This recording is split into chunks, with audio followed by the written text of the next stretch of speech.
All right, peace, family, peace. We are now live. We are now live. We are now live. Let everybody know, Brother Rich, Brother Panic is live. They say Rich don't ever be on time. It ain't my fault, yo. I be trying hard.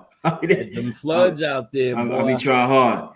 They're lucky anything's happening after that shit. Today. Yeah. So family, I know a lot of y'all was on the live with Aquarius Maximus, and you seen the flood was coming. Never seen nothing like it in New York. I'm good, family. I had to cancel my show yesterday, family, because I spent the majority of the day cleaning up, and I was just exhausted from cleaning up the basement. I had to go to the backyard, clean up the backyard and everything. So I was just exhausted, but I'm going to reschedule that show for next week. But literally, family, I've never, ever seen nothing like that in New York, ever. Like, the city was fucked up, big time.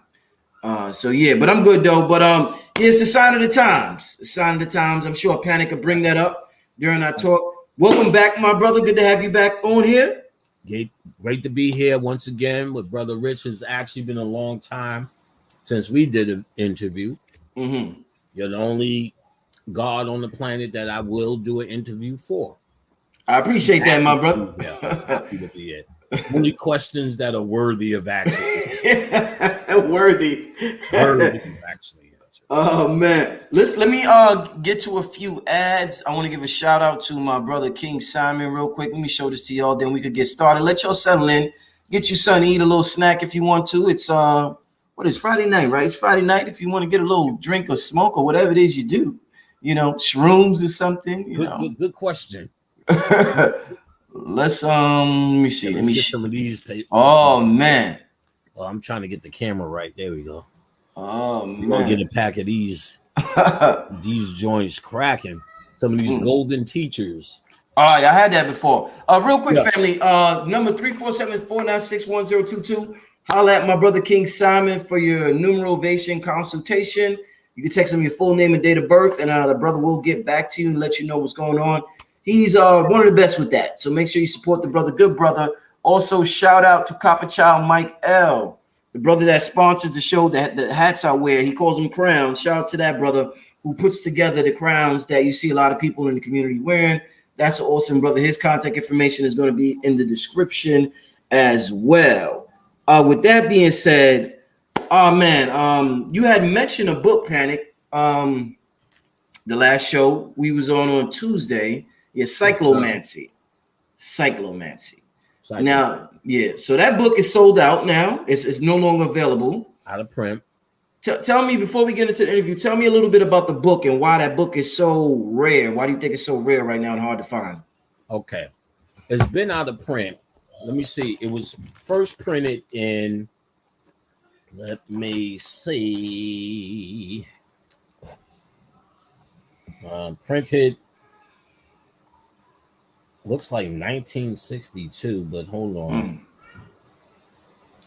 This shit is so a little bit older, so it's a little bit weird. They don't have it on that second page. Yeah, I remember finding it before. Let me see real quick. But for the sake of time, I remember it being in the 60s when it was printed. It's on here somewhere. So what stood out about it? In the time, this had to be in the year of perhaps 2007 or 8. And at this time, I was in a heavy spiritual thing going on.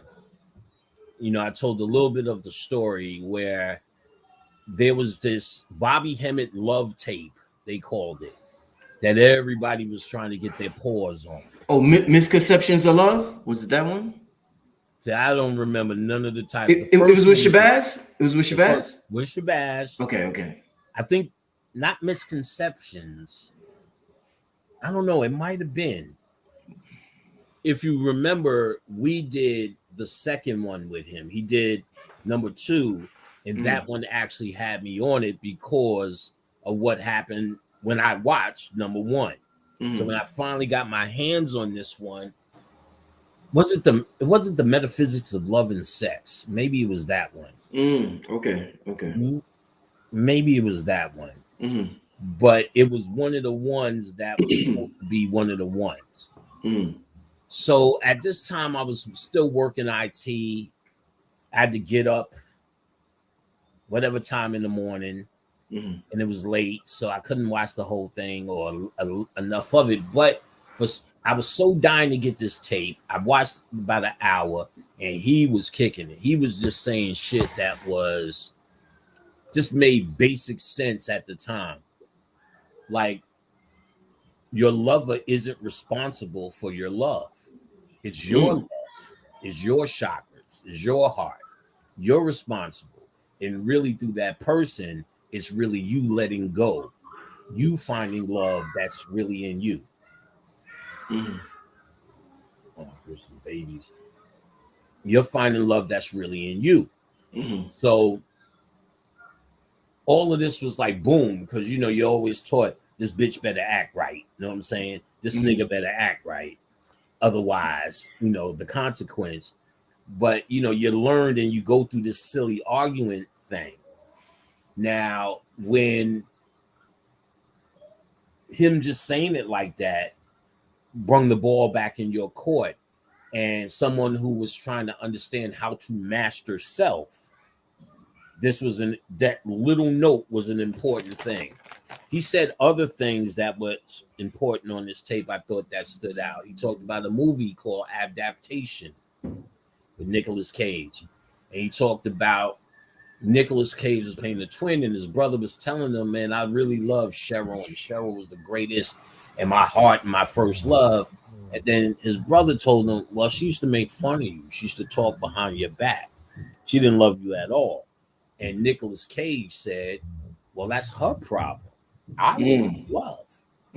So what Bobby was pointing out was, you have to be in love. It's about your love. And before I watched, I was just taken back by that alone in the first hour. And when I went to sleep, I made this vow. I was like, I want to know what the divine feminine has to tell me, no matter what it is, no matter where it takes me. I'm ready. And then went to sleep, woke up an hour later, had hives all over my body. Thought I was going to be a motherfucker at work. But it kind of went away. And niggas go. I was on the internet when the first Pixel opened up. I was already signed up on all of that shit in beta.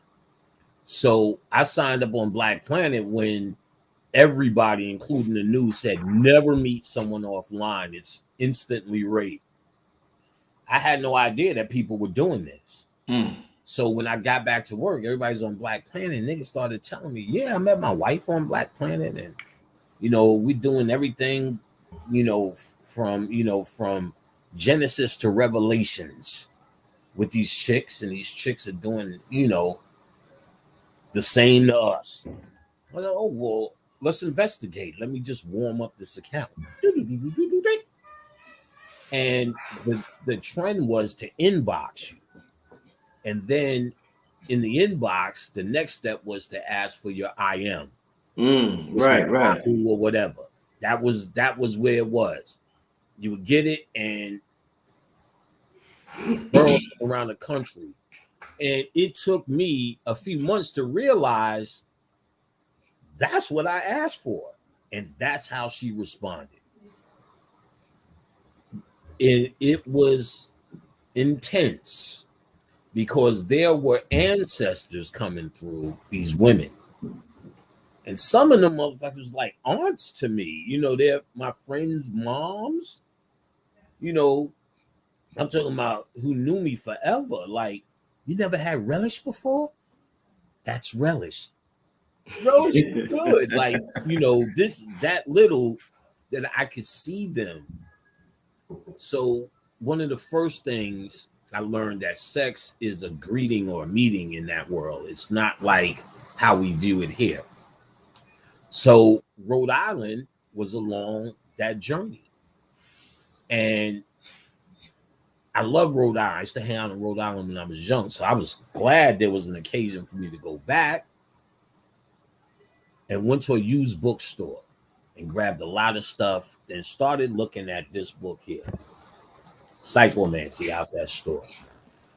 Now, the order of the day, and here's where it gets important. This is all of that stuff got me to this store.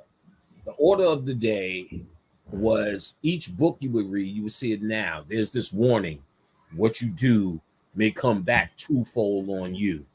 Mm-hmm.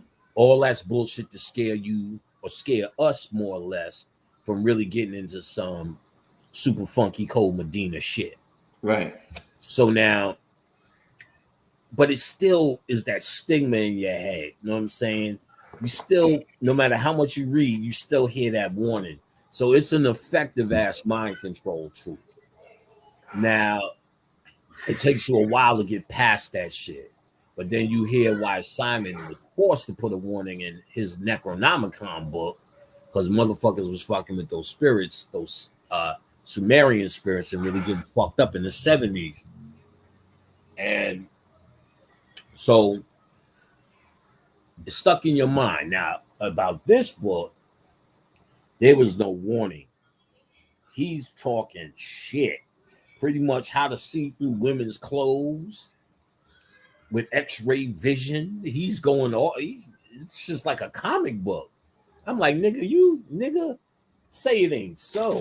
And then when you read his other works, you see, oh, he was about that. Cycleria, which I did something on about how to open and close your astral valve to pull down from the astral through that silver cord. We did a whole book on that. He's got other things about psychic power control, how to do that. Let me say this before I forget. There's a movie about this book, loosely, about the whole style of this book, called The Master. The Master. It's a terrible movie. Joaquin Phoenix is in it. So you know he tries to be real fucking Joaquin Phoenix-y. That's the dude who played the Joker. Mm-hmm. So it's one of them artsy movies. What's the dude? He died. He killed himself, actually, on drugs. He's in it, one of his last performances. But they're doing all the fucking exercises, or a lot of the exercises from cyclomancy in the movie. She goes, look at my eyes. He goes, what color are my eyes? He goes, they're blue. He said, see them as brown. Look until you see brown. You'll never see brown per se, but the act of using your imagination to see brown, right? That's the point. It's not the destination. It's doing. It's what you're doing, and I'm gonna get harder into this a little bit. Is trying to break down what you call reality. You stuck yourself on reality based upon your agreements. A book like this starts breaking down your agreements with little things you call reality. And it starts putting you in a mindset of spirituality. All things are possible, or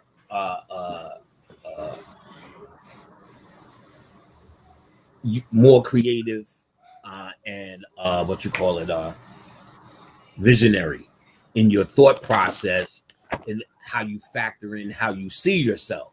We see ourselves with some pull yourself up by your bootstraps. A B equals C, 5 + 4 - 7 = 2.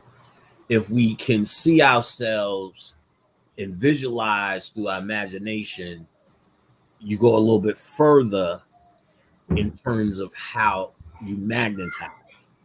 But we're fighting against a reality that we've already have defined in stone.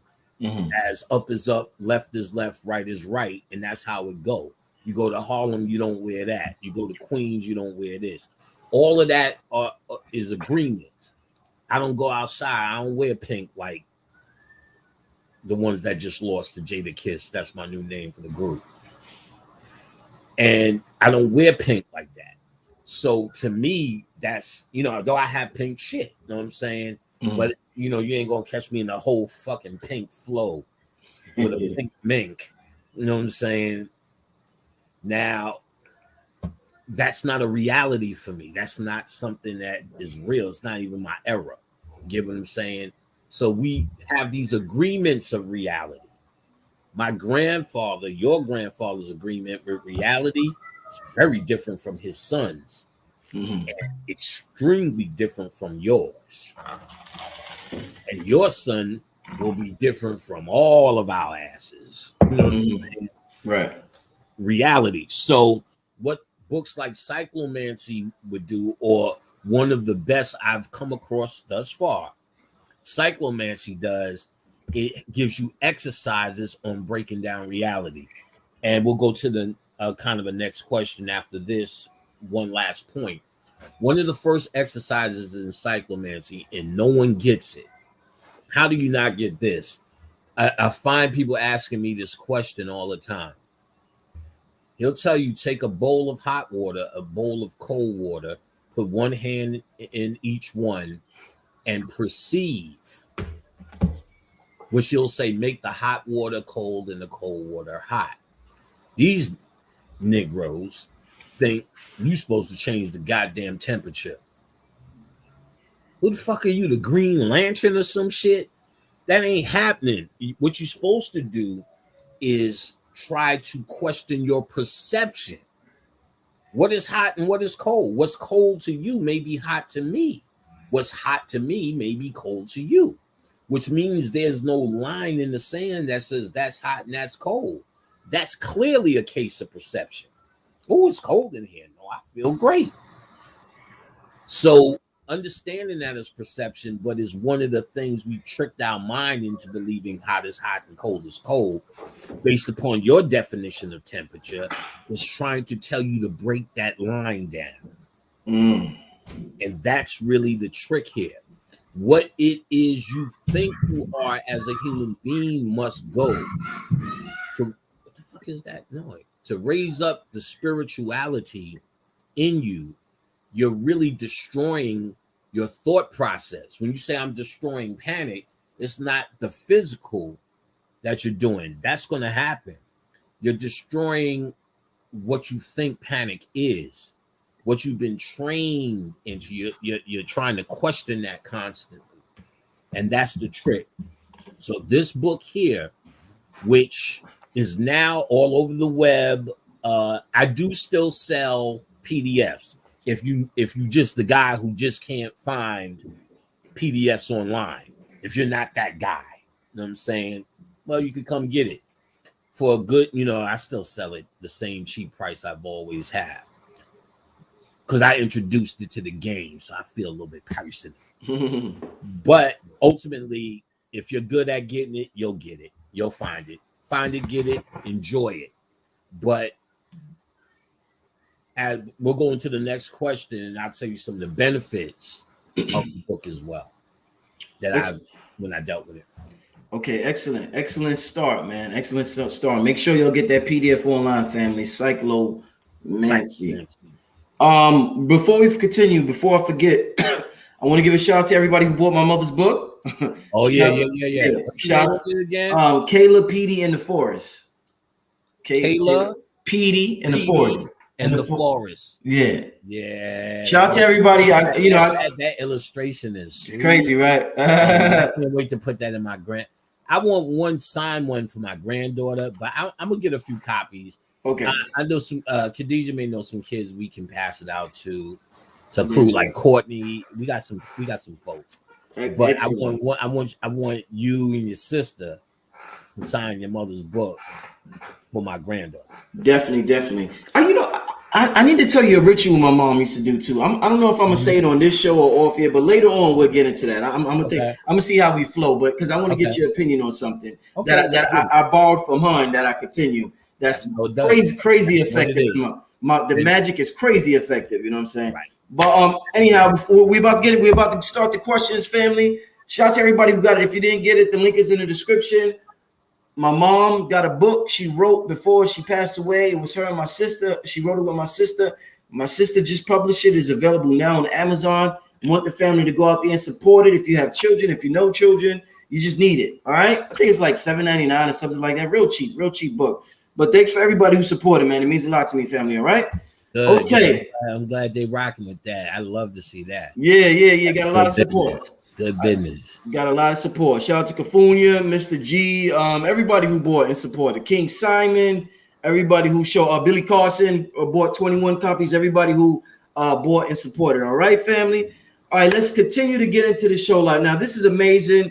Death is something that has mystified humanity for forever. I want to ask you, I guess to start out with Panic, Yes. we're talking about, psychic power, death, and life after death.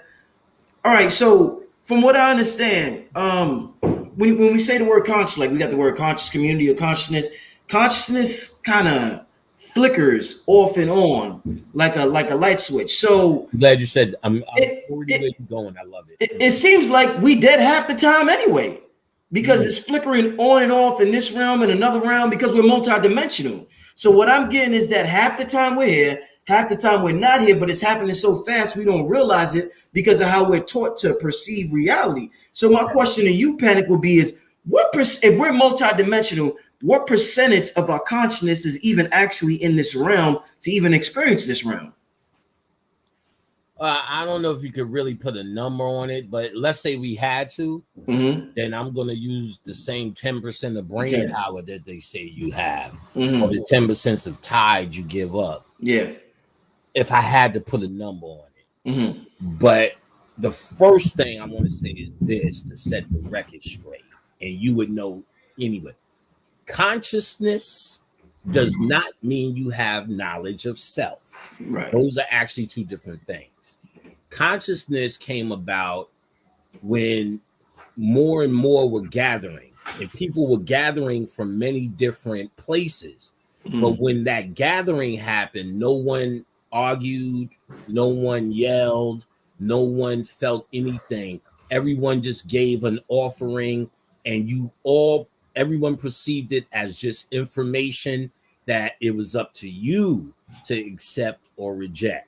Now, the person that would show up would be called conscious. Doesn't mean he knew anything. Right. He was classified as conscious as a description because that description meant something in the regular world didn't sit right with him. He doesn't even know what it is yet. But he's conscious because he's not sleeping like everyone else. So we just generally said conscious, he's here, he's conscious. But it does not mean it's knowledge of self. So anyone who says they're conscious may not be on the up and up, on the level. You can't just say because they say they're conscious, somehow they represent everyone in this chat room, all the people that study so hard, that do get the books that we talk about, that do follow, that do show up, that are aggressive and do the work. So, knowledge of self. If we're multidimensional, I started to realize what happens. Let's say they tell you Panic comes home and makes a choice for lunch. Every particular choice he had is being played out somewhere. Spaghetti, ravioli. If Panic still ate beef, then whatever beef. That it could be endless just off of lunch. Doesn't make sense that all of these people are living off of a lunch thing. We got to think a little bit. And then after lunch, we do the same thing all over again for dessert. And if I take chocolate mousse, that's a whole nother life path. Versus, nah, that doesn't sound right. See, we hear these things, and I try to always get students to use their own mind to follow it through. It doesn't sound right just on the surface, which means you have to dig more. And when I dug more, I found out, boom, waves and particles. When they talk about the two things, they say when you observe They turn to particles. Remember that? And when you're not observing, it's quantum waves. So if all of those things happen, it's all just data. You're not living it out. What you're living out is what you observe. So there is a panic that lives in the street, a panic that has flying saucers, does cartwheels, goes to Central Park every day, panic who doodles in a cup and plants. All of that exists as data, as zeros and ones. But I, who observe, can become any of those guys with my observation. So I'm pulling from data, and all of those possibilities are there in a quantum level. There's no panic on this planet, panic, virtual Earth number 4,732. Panic the doctor. To what end? So when do you die? Does Panic the Doctor dead when I die? Do all the panics die? Do I get peace? How can I get peace? Where's my soul at? How many souls do I have? And that shit don't add up. When you start saying we live, yes, it's happening, but if we're not observing it, it's not being played out. It's like data.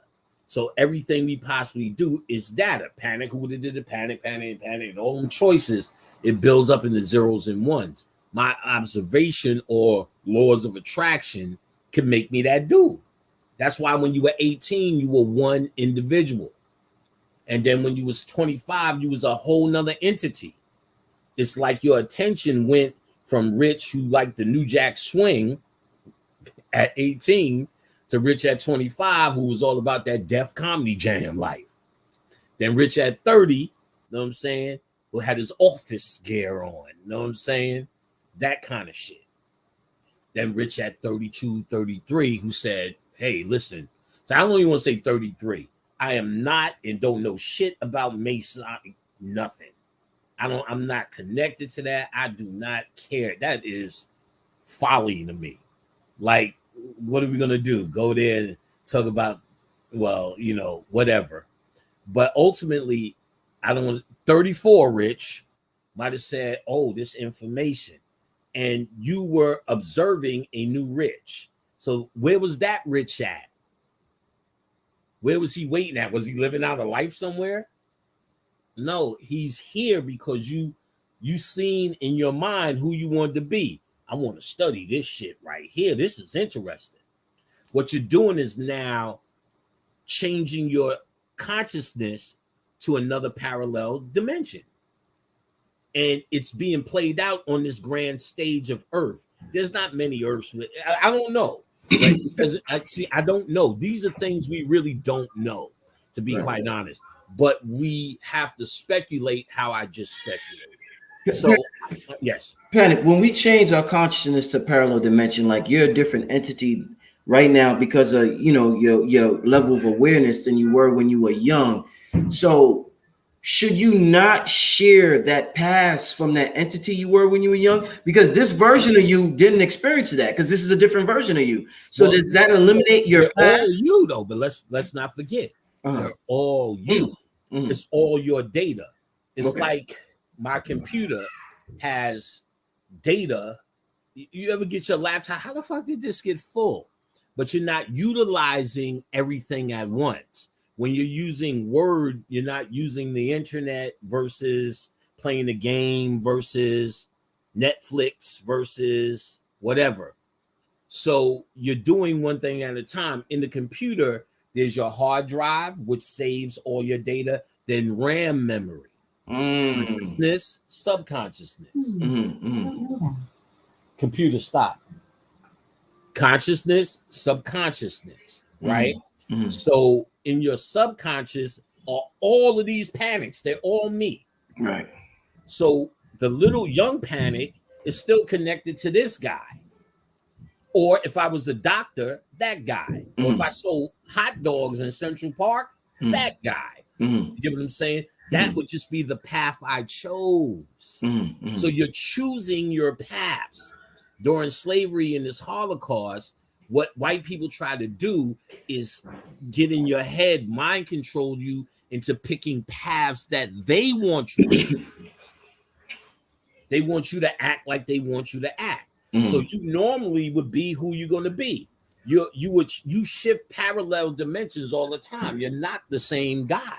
I'm not even the same guy when I started speaking on Blog Talk. You know that morning. I'm more crass, more what the fuck, nigga. And you just learn while it's seeming like you're learning more, but you're shifting consciousness. We say it all the time. So what is that? You're going into your hard drive and putting something in RAM that you now know is better. Or we say it this way: we're going into darkness and bringing forth a new light. So, Rich, you're much smarter, you're much wiser. That's what your parents said each time they seen you grow from each stage. You know, oh, you got so tall, you growing a mustache. Look at his shoulders. Remember that era? And then afterwards, oh, look at Rich. He looked like one of them boys from outside with all these sneakers. With the do-rag, yeah, I remember, yeah. Develop, but what you're doing is actually seeing who you want to be. I remember saying, wow, I like these cut-up jeans. I'm going to start cutting my shit up. I'm going to be that guy. And then, you know, before you know it, wait a minute. How am I dancing to house music? Let me take off some of this cut off shit. But you know, it's all you. So this is really the paths that you're choosing, and that's really the key. There's no way all this shit is being played out. Where? I mean, to what end? Like you're gonna meet another panic. Hey, I'm the dark side panic or the light. I'm the church panic. No, I could have been the church panic here because this is the stage. So all of those particular parallel universes are in you, and you bring them out with your attitude. I want to be a butcher, a baker, a candlestick maker. That's all. I don't see nothing that said anything different. Again, a lot of this shit, you have to use your own mind because no one just wrote it out. There's about 4,557 Earths, and you're on every one of them, nigga. Deal with it. No one said that anywhere. People are saying this and saying that. So then when I know it's not the way people are saying straight out. There's a parallel universe with every choice you could have made and all the choices in your grasp. That's endless. Should you go to the bathroom in 3 minutes or wait till after the show? And then that's a whole life that spewed off. I don't doubt it, but it's all up here. And if more major things are what you change and not bathroom times, you know what I'm saying? Am I going to stop eating beef? You become a new nigga. You're pulling, that guy exists. That's why you can see it up here. Yeah, I don't really like it. I don't really eat steak. Hamburgers, the only thing. They got turkey burgers, veggie burgers. That's you really magnetizing that, or you really just retrieving the data. What you're doing is being able to see that guy. You're asking him to come forth and be a part of this. You're asking to observe it now. It's in its waveforms. You're asking to look at it. I see this guy. You're starting to look at it. The same way when we start seeing bad shit, oh, this shit is not going to work, oh, this and that, we say, stop talking like that.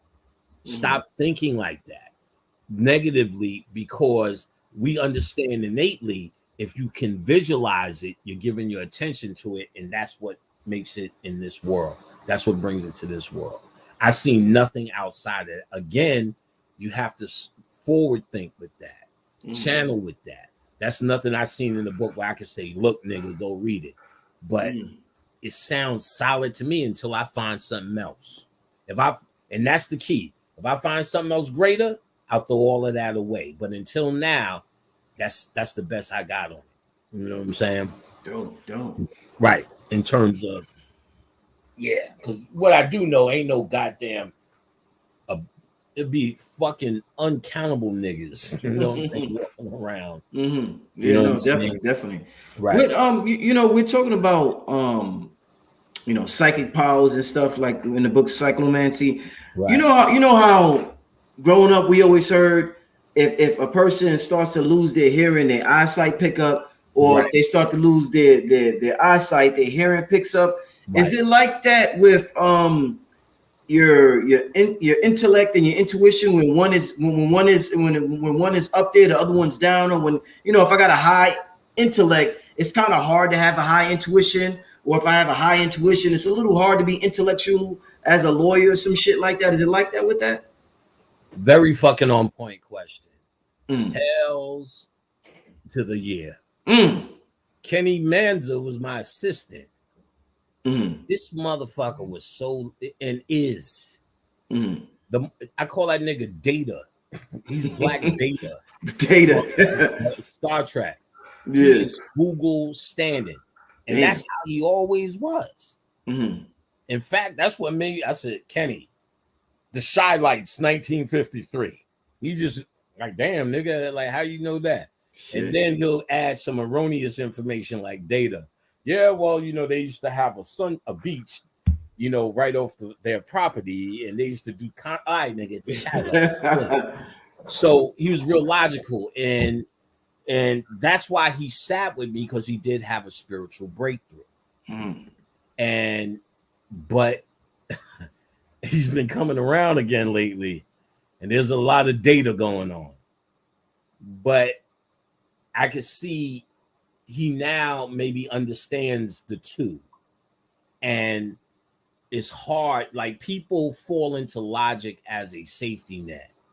Logic is what we call intelligence, but it's a product of the ego. And so spiritualists are really the very question you ask is, I'm a product of someone who knows how to be intellectual and spiritual. That's a hard thing. Right. Bobby knew how to do that. So when Bobby met me, we kind of bonded because you don't find many. If you notice, in each time, you can tell even the last thing that all of us did. You had Brother Phil and Billy, who were logical.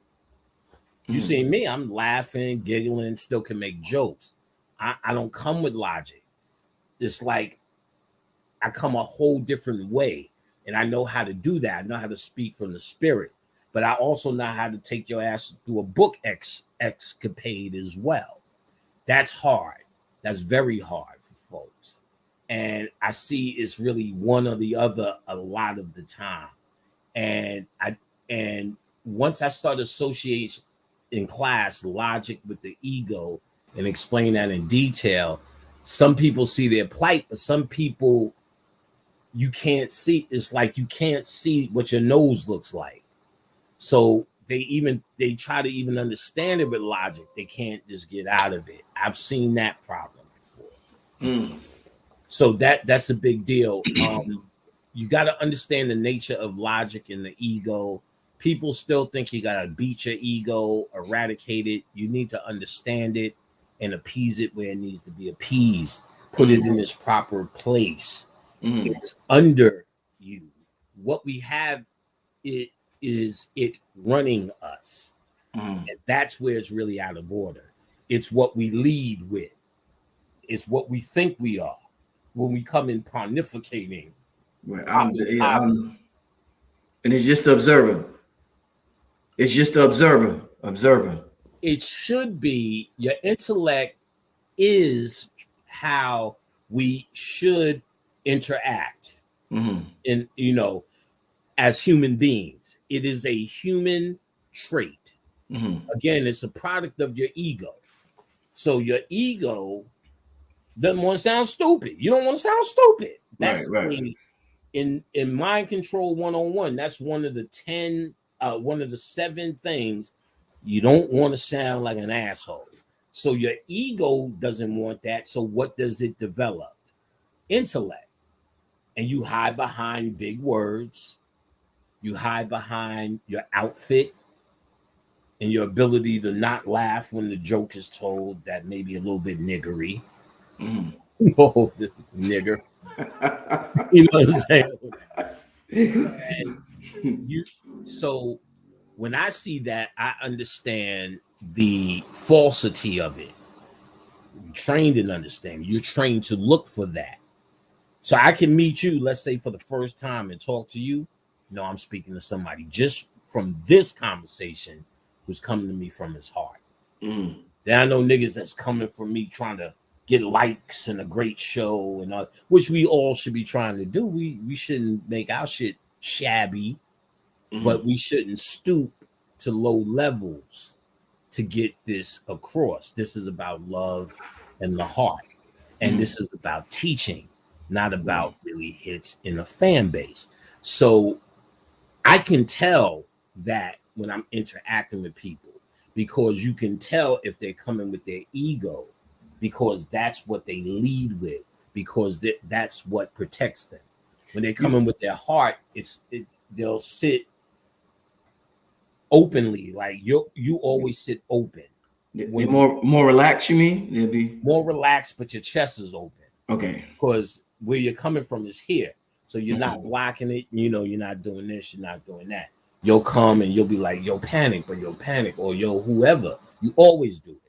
And then the intellectual dude, he's this dude. Like panic.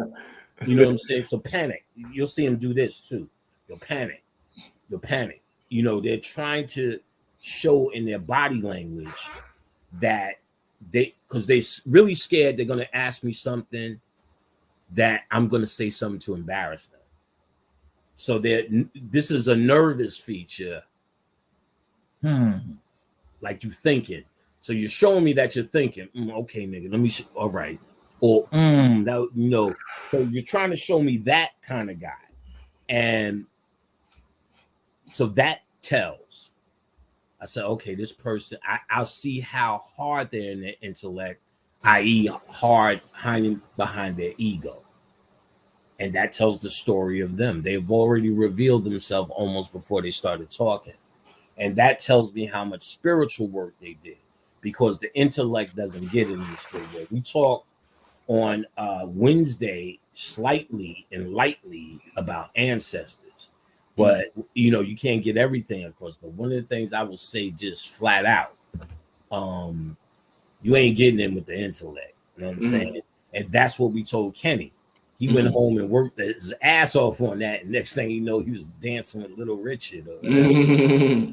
He's like, Lucille. You know what? I remember you saying that, Panic. I remember one time I might have been watching Love and Hip Hop or something, right. And there was this dude there talking. You know how they do the interviews in the interview room where it's just them, right. And he kept. Let's say it's Peter Guns. Let's just say Peter Guns. And when he was doing the interview, he kept referring to himself in third person. Right. So like I'll be like, yo, I went to the store. Instead of that, he was like, Peter Gunn said this, Peter Gunn said that. So nigga, dude do that.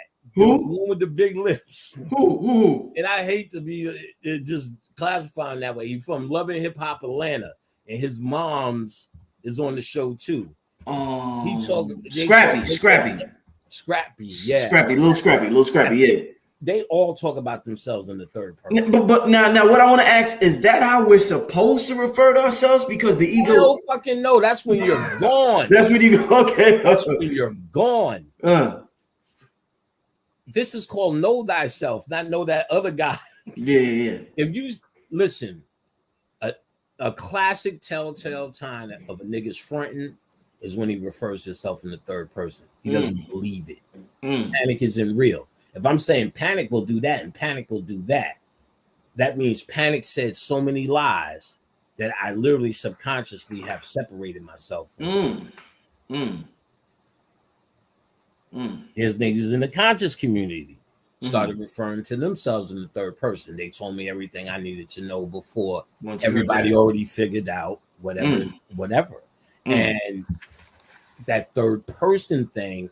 So I've always noticed that the person that does that doesn't want to deal with themselves in some sort of way. They put themselves in the corner. So that's like saying, that nigga Panic, man. That nigga, he just ain't saying he get me sick yet. He's just saying, yeah, you know how Panic do it, because Panic gonna come in and Panic gonna be doing this, Panic gonna do that, Panic gonna do that. You know what I'm saying? Nigga, that's you. And then, or the other thing, like Beyonce did, made a character called Sasha Fierce. Right. Let me do you this. Let me hear you this. I never shared this with you. Panic is a character, my nigga. Yo, I remember this shit like the day is long, and we all fucking do it, and it caught me. I blew my mind when I got this channel. We used to get flyers. We used to there was a skating rink called USA. We gave out flyers for shows that we did. Me and this guy, DJ Hot Day.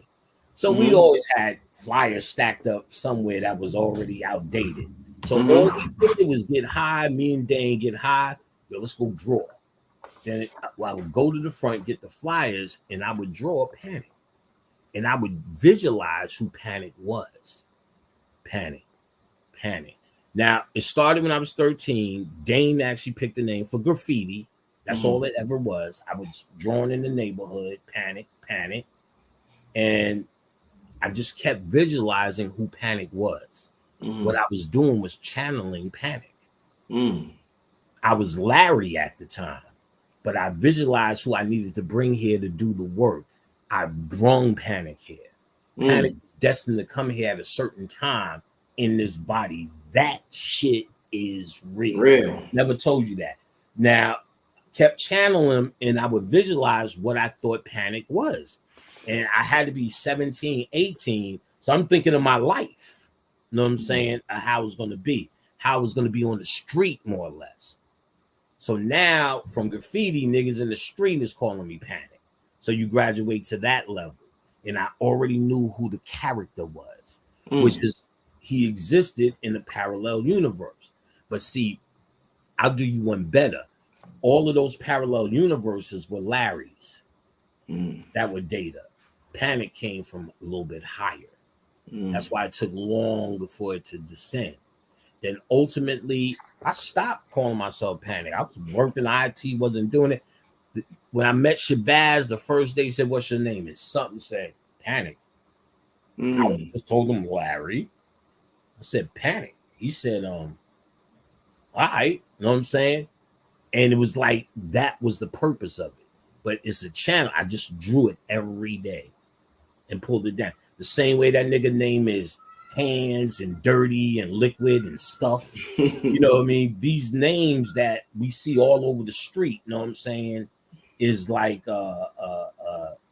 characters that you make and you create. Everything is a character. Right. This is a stage.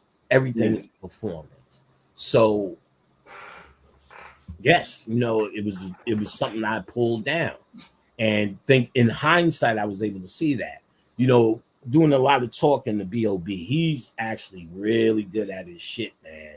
Like, really surprising, really aggressive, really gets it. And he could fuck with some of the weirdest channels I get. Nigga, check it. I can't even say. Niggas, what this nigga done lost it. It's too hard. So unless I could filter it in a way people understand, them shits is just for us. So that nigga be down with that shit. And nigga. Da-da-da-da. So I was hitting him with that. So I remember channeling Panic.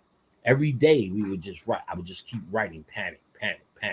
I was trying to call what I needed here.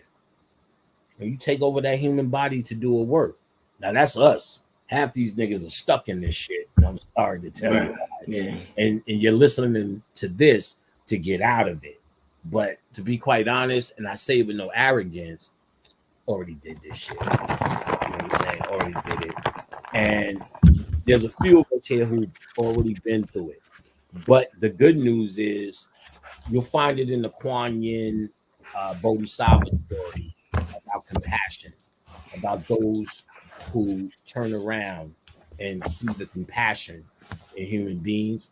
You know, when I seen the Bodhisattvas in the museums, first in Brooklyn, I thought I was going crazy. It was made out of Uncle Hank talks about it now. And this herb is in the herb pack. It'll come back to me. Acacia, not acacia, right? Not acacia. That's it. Acacia. Okay. Acacia. Okay. It was a statue made out of acacia of the Bodhisattva.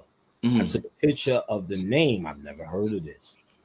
Then when you go to the Met, they have a whole Kuan Yin Bodhisattva room right before you get to the Hindu spot, and was taken aback, like it was flooring me. Who the fuck are these guys? Called Bobby, told me to get a book called The Way of the Bodhisattva. You guys could find it. And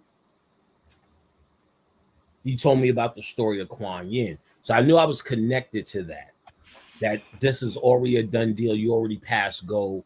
You already figured it out. You already got your goddamn t-shirt and your crown. But before you leave, they say you turn around and come back to teach the compassion. The Bodhisattva becomes Kuan Yin. That's why it was so profound when I was dealing with Tara. The crying, I'm sure I've talked about it with you with the crying and all the shit. It's connected to Kuan Yin. So another thing, I was complaining one time. I just told niggas, why niggas is still saying this? I said that clear as day. Explained it, and Bobby seen the frustration. So he was like, well, you've done it before. This is new to a lot of people. So a lot of these people, Brother Rich included, I believe, came back for this. And Brother Rich will tell y'all, and I know some of y'all are new, some of you guys are old, but there's at least 15 teachers y'all never heard of that were monsters that are gone. Heard something about, you know what I'm saying? Like just Richard King alone, you know what I'm saying? C. Freeman now. I know there's certain tapes going around. Richard King didn't have any tapes, I don't think, going around. Either way, when this circuit was going on, all these guys made the transition. Is it true Brother Dawood also made the transition? No, he's still alive. He's still here. He's still alive. Okay, yeah. Okay. So now, all right. So, so in other words, that work, Rich, I think is done. I think that was it. Because all those teachers came. Like, whatever's left now is the cleanup crew. But you were clear back then that these people have been here before. When you was in a room with those heads, Rich, I'm sure Rich remember, you was clear. It wasn't just somebody sitting there talking. They had something. Francis Cress Wilson, Amos Wilson. Man, Amos Wilson will put you on your ass. Barashingo, you know what I'm saying? All these guys was badass. Asa Hilliard, you know what I'm saying? All made this all gone. You know what I'm saying? All gone. You know what I'm saying? That's all good. I'm waiting to join them niggas. I'm almost jealous. Like, what the fuck, man? I'm not gonna die. Well, let me ask you this based on what you said. And reminded me of something I read in a book. This book, the name of this book is The Infinite Mind Field. You ever seen this one, Panic? All right, let me read this to you because it's something you said, and I'm gonna ask you a question. Let me read this. Okay. By evolving through space-time, by organizing itself into the complex variety of existence, God grows and learns endlessly, discovering awareness through each of us. God's countless inimitable selves. In our cosmic game of hide and seek, God hides within each of us, within all of creation and throughout space-time. God is disguised as the world. And the purpose of the game of creation is to uncover the divine, to explore the limits of who we are, to actualize God's self-awareness. Our very consciousness is the universe becoming aware of itself. God becoming aware of itself. Without us, God is incomplete. The divine sparks remain hidden. The divine potential is unrealized. It seems like God needs humanity. What we call God needs humanity more than humanity needs God. My question to you, Panic, will be, since a person would say you're anti-humanity, they would say, Brother Rich, they want to get the fuck out of here. But the essence of from which we come from, according to what I just read, from what I'm understanding, wants humanity to continue to realize itself and actualize itself and understand itself. So do you think our limited perspective wants us to not reincarnate down here when that is the very purpose God, designed this whole shit for? Fuck God. I ain't doing that shit. You know what I'm saying? Let's pretend that. But first of all, we're going to pretend what he said is real. That we're taking that as fact. Because there's other shit we can bust out right now that contradicts that hard. God wants you to be a humanity because humanities are slaves that feed him with your goddamn thoughts. They said that shit in Clash of the Titans straight out. We're dying because the humans aren't praying to us. What you calling gods and those who are in a higher position than you are draining the shit out your ass. You calling them creators and all this mystical shit. What if for a moment you listen to the basic shit that everyone says, that you're God? So you chose to have a human experience for you to learn, for your particular reason, not for this whole, maybe there's a whole collective humanity thing. And I believe that, and I'll tell you why and how that would manifest. But you're here because you're God too. You're a part of that divine spark which makes you in control. So when you say, I don't want to be here no more, job well done. You're not a slave. It's time for you to go, because trust and believe there's thousands coming back to replace your monkey ass. See, we think from a egotistical perspective. God needs us to get shit happening. Ain't nothing or nobody thinking about you. You became conscious and you started thinking about you.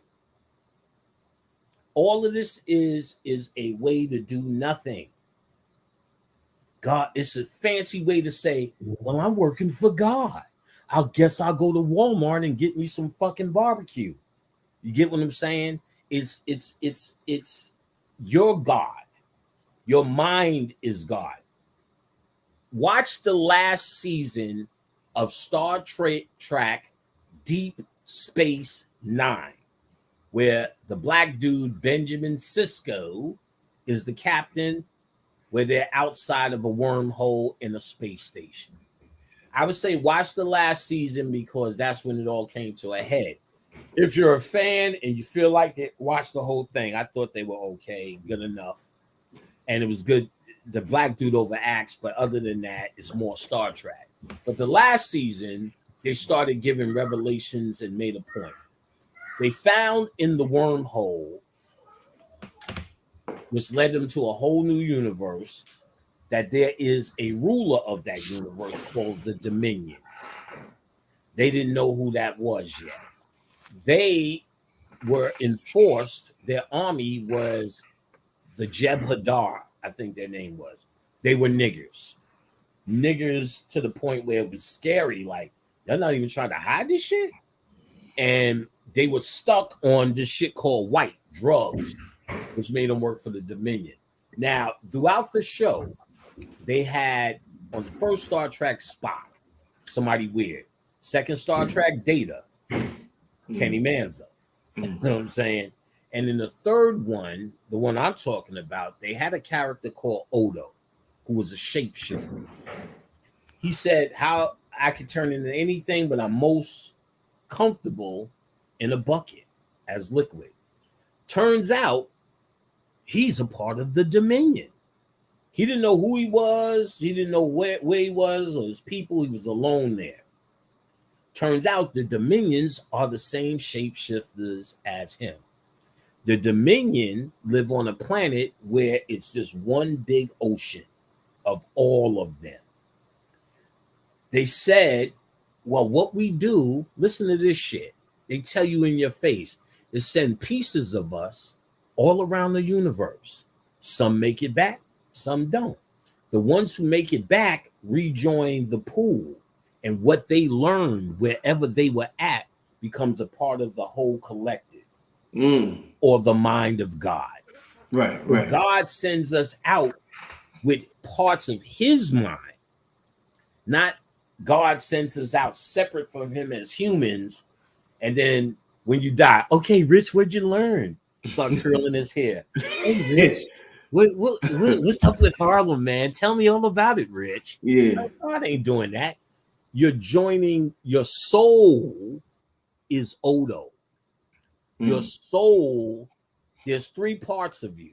I couldn't tell you, this was too long for the ancestor show, but this would have went there. Your body, your spirit, your soul. Your body never leaves Earth. We can get rid of that. Your spirit can travel between Earth and the astral realm. When you die, your body stays here. Your spirit goes to the astral realm. The cord is cut. You go to live there. Now, if you are operating with your mind, imagination, and visualization, your imagination is how you build your world or your home in this etheric place. If you have a tortured life here, you're in hell there. If you have an ignorant life, you could be in hell there. There's a book called Astral Travel by Gavin and Yvonne Frost. They're husband and wife. It's a little blue book you see everywhere. The first half, one of them wrote. The second half is on fire. The first half is okay. The second half picks up. They tell you about the characteristics of what you're going to see in the astral world during astral travel. You see people hanging around churches. I've seen all of that. Stuck people. There's people who still learn in the astral world and get out without even incarnating. My aunt said she wanted to stay with me and learn. Eventually, she came to me in a dream. She was an Orthodox Muslim. These guys were yelling, Allahu Akbar, Allahu Akbar. He changed to a Kala Akbar. I said, oh, she's telling me her new name. And so she got it from there. So your spirit stays alive in the astral world as long as people remember you. So as long as they're putting up pictures, not even spirit-wise, just your family. If you pass, they're all going to have, that's Richard, he was the grandpa, these are his grandkids. Rich used to make a peanut butter salad. You're going to make that tonight. If all of this, without spirituality, them remembering you keeps your spirit alive, because your soul may have gone and got another body. You may be eating that peanut butter salad as a kid now, or you may just go home, move on. I don't want to be here no more. I've gotten everything I need to get. But your spirit still will exist, because it is not a thing that needs something. It's a signature that Rich left behind. So what are the characteristics of Rich? Rich could talk, I would say. Rich could ask. Rich is a host. So if I'm ever in a situation, I said, damn, man, we need somebody to host us, man. That's really good, man. This nigga suck. Yo, let's fire this shit up. Get Rich's picture. You know what I'm saying? I know exactly what I'm putting up there. The fucking turkey burgers that you like so much. Facts. Boom. You know what I'm saying? Putting that up. And I'm just going to start there. Everything I can think of, your logos, your Rich. I'm just going, but see, I know how to just talk. I don't, Rich, I need you to come in, get in this dude's ass. So it's not like you're saying, okay, Panic. It's like you're just energy now. You're like plugging into electricity. This is how I plug into you, because your consciousness is gone. But I need that guy.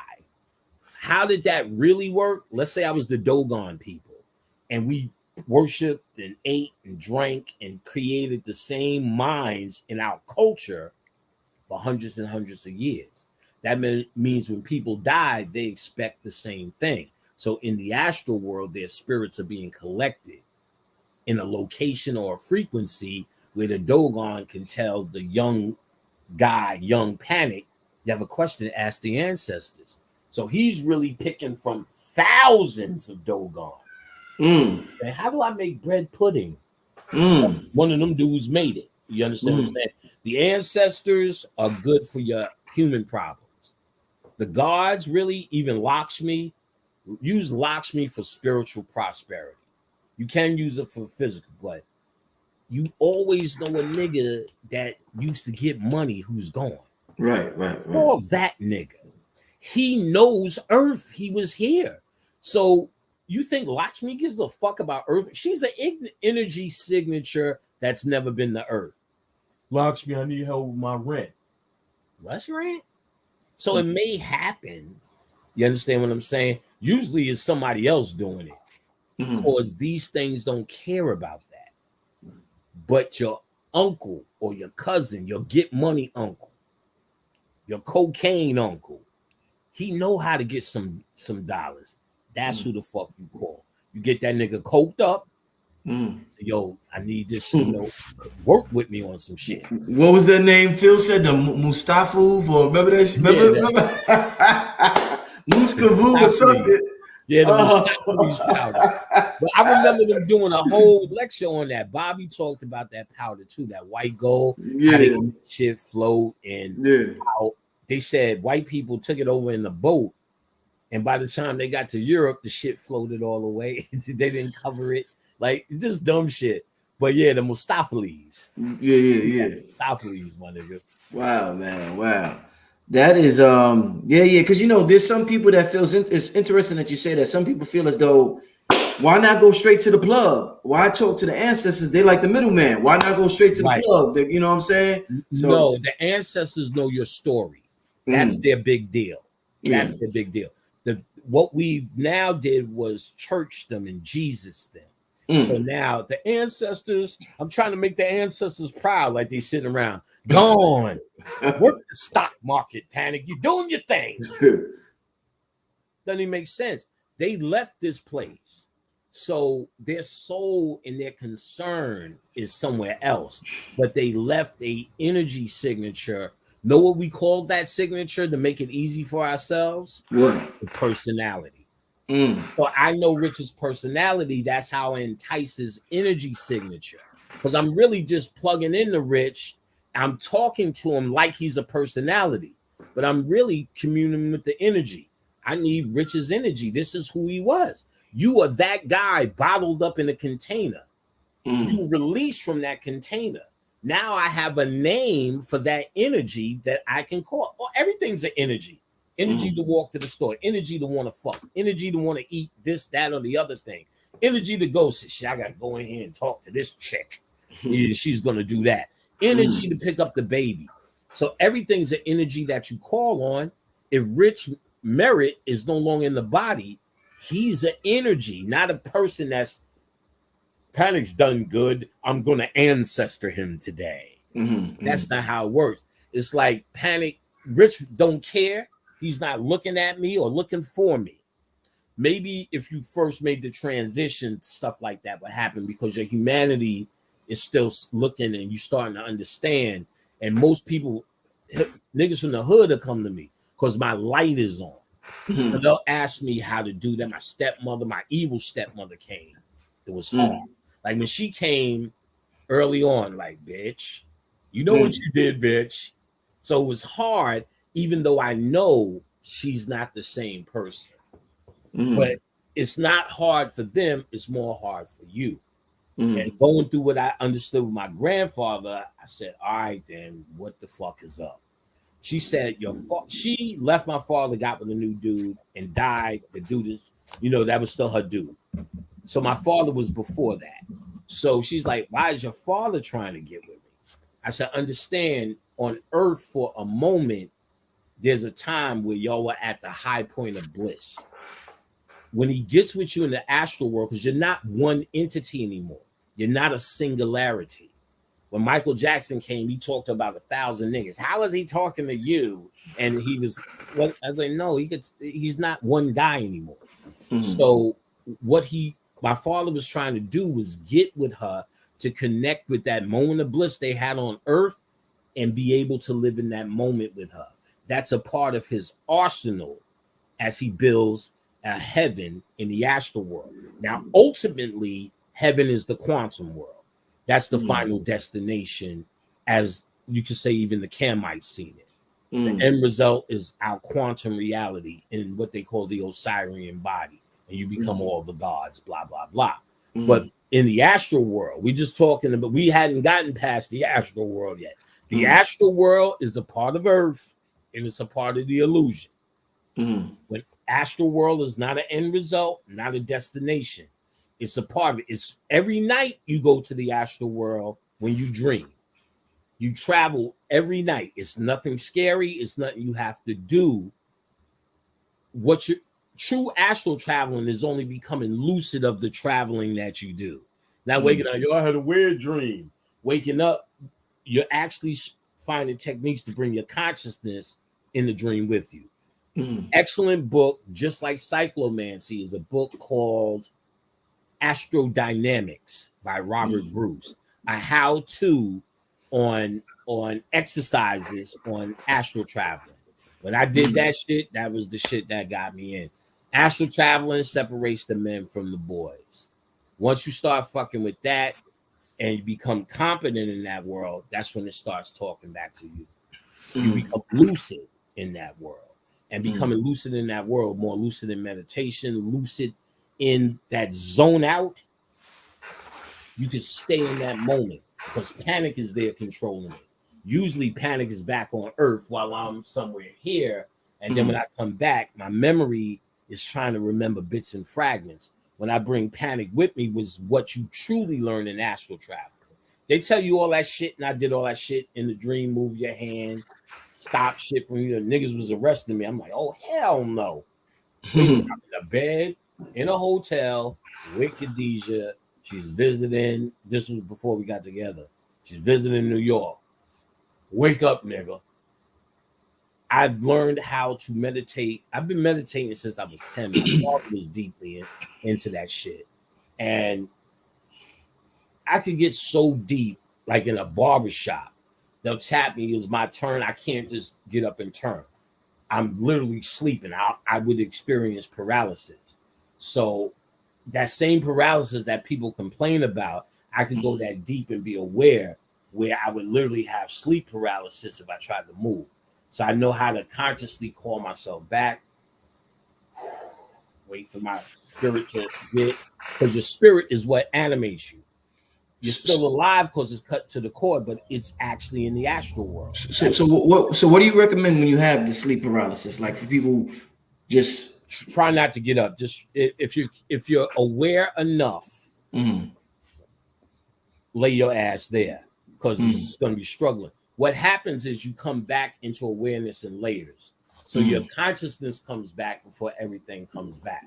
So you're up and aware, and then you try to do what you do, but you're not totally back yet. And you can't move because your spirit is what animates you. So when you die, your spirit leaves and it lives in the astral world. It can come to Earth, that because it's the same thing. The astral world is more etheric, but Earth is more material. So that's why we can call spirits, give shit to spirits, physical things. We're in a symbiont relationship. This is not really your true high self. It is what the creator made to actually fool you. It's the dream world. When you check out the Gnostic shit, they'll tell you that the creator that they're calling God, like I said, it depends on what God that dude is talking about. You feel what I'm saying? Because there's an evil lesson. Like in Gnostic thought, there's the one true God. And he created 8 deities under him. Loose to run through the story real quick. The lowest deity was the Great Mother, Sophia. So the Great Mother Sophia couldn't see above her. And ego took a play. So she had a baby without the Holy Divine Spirit, recognized it, threw it in the abyss, Yaldabaoth. And of course, he seen what was happening as the mythology goes. He seen what was happening above his head, recreated it his best he could. For the firmament to rest his feet, he created earth, and to rest his head, he created the astral world. So what they're saying, where he controls your dreams, this creator that everyone's given. He needs this to unfold and look at himself and all that bullshit shit. In a way, that's true, but they're still attributing it to someone outside of you. You came here to do that for you.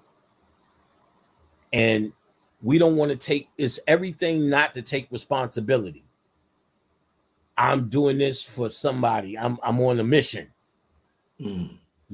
Wait a minute. So this creator God sent you down here to get vaccinated, chemtrail, fucking flooded today, to worry about your fucking kid every goddamn time they move out the house, COVID, GMO food.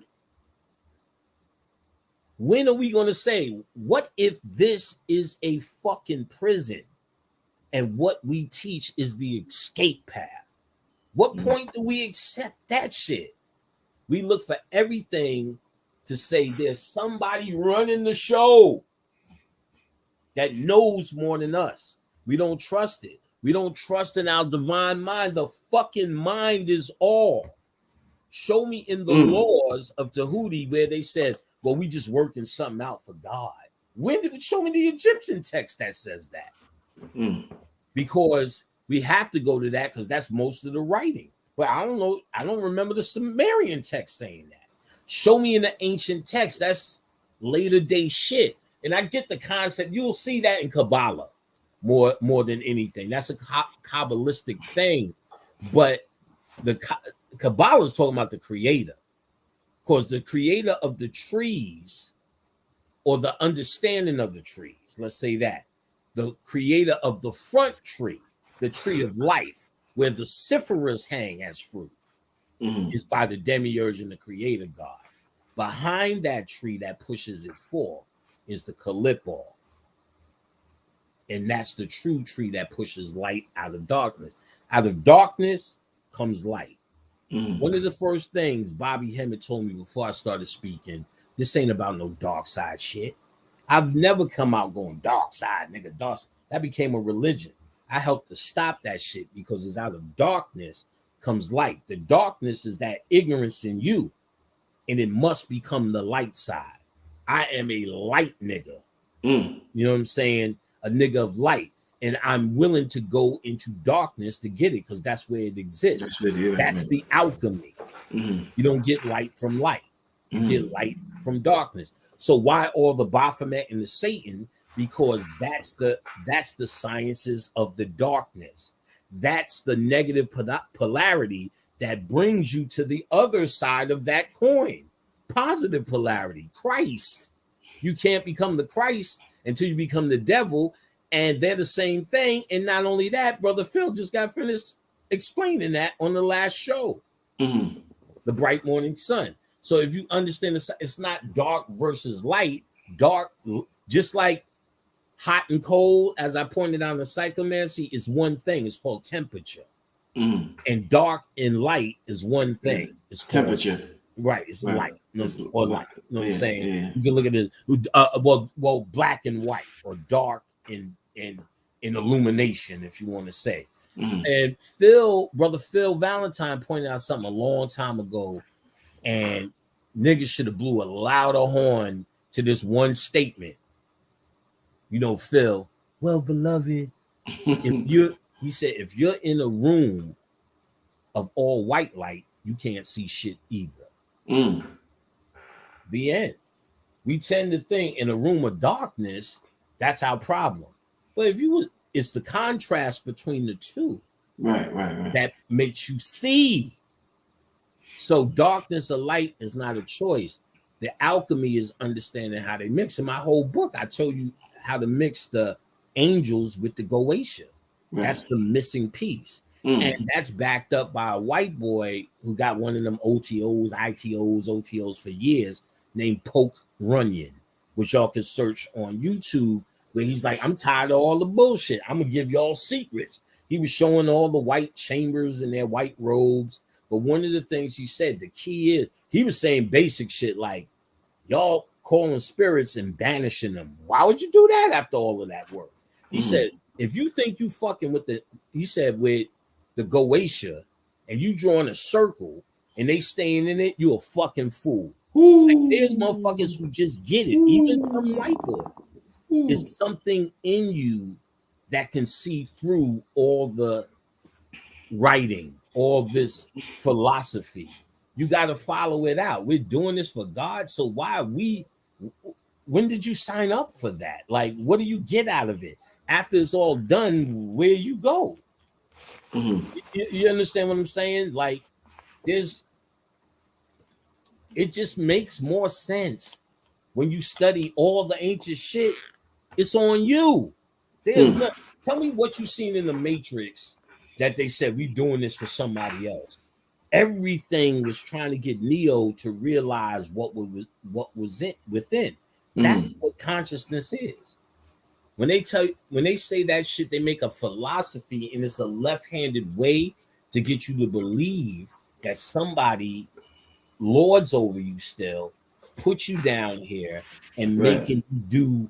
You don't even know why you rich merit if you take that thing. Why are you that guy? Why am I this guy? You know what I'm saying? Why am I panicked? So he could see where we gonna kick it once I die. Yeah, boy, Jesus. Man, you had me in some shit. But let me tell you what happened. You know what I'm saying? He can come down like I thought he was God. What happened to that? Where's that philosophy? The know-it-all.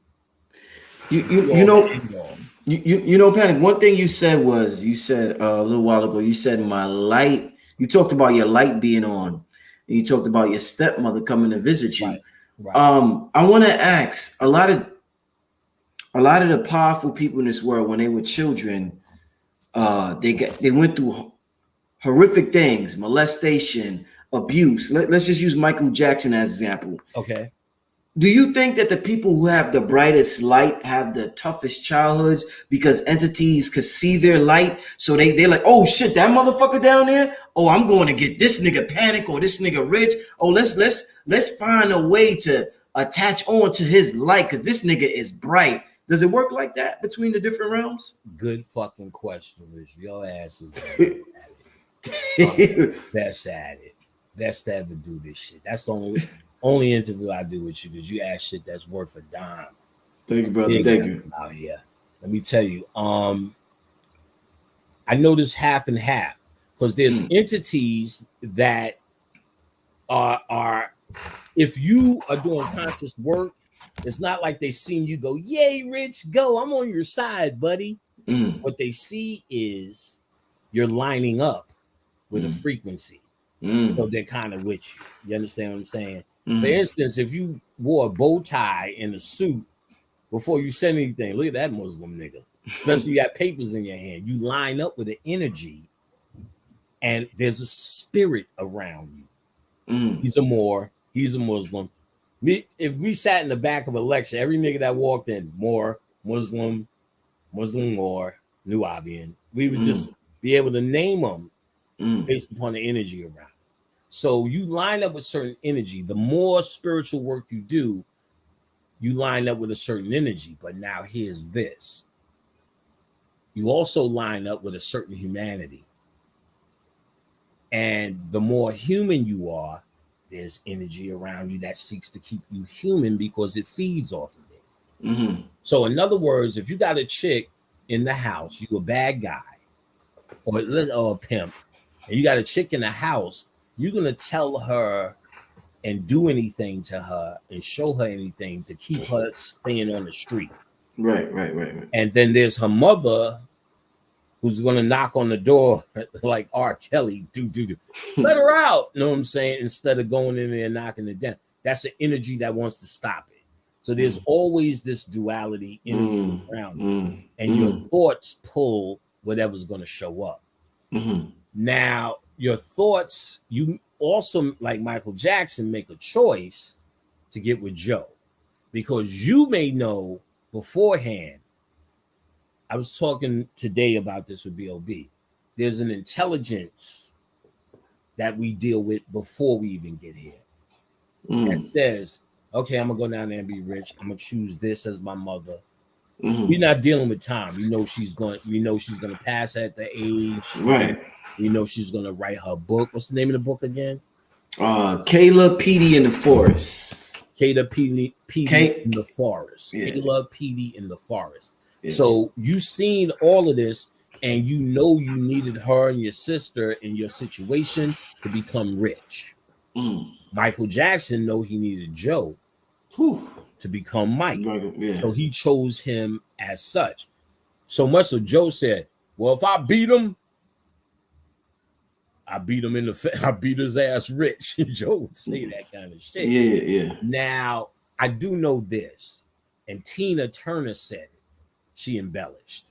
You gotta be real. Each time Mike got into trouble, look at my childhood. You know what I'm saying? I don't think with the boys, just any other Elephant Man bone trouble. I think all of that was a lie. You know what I'm saying? But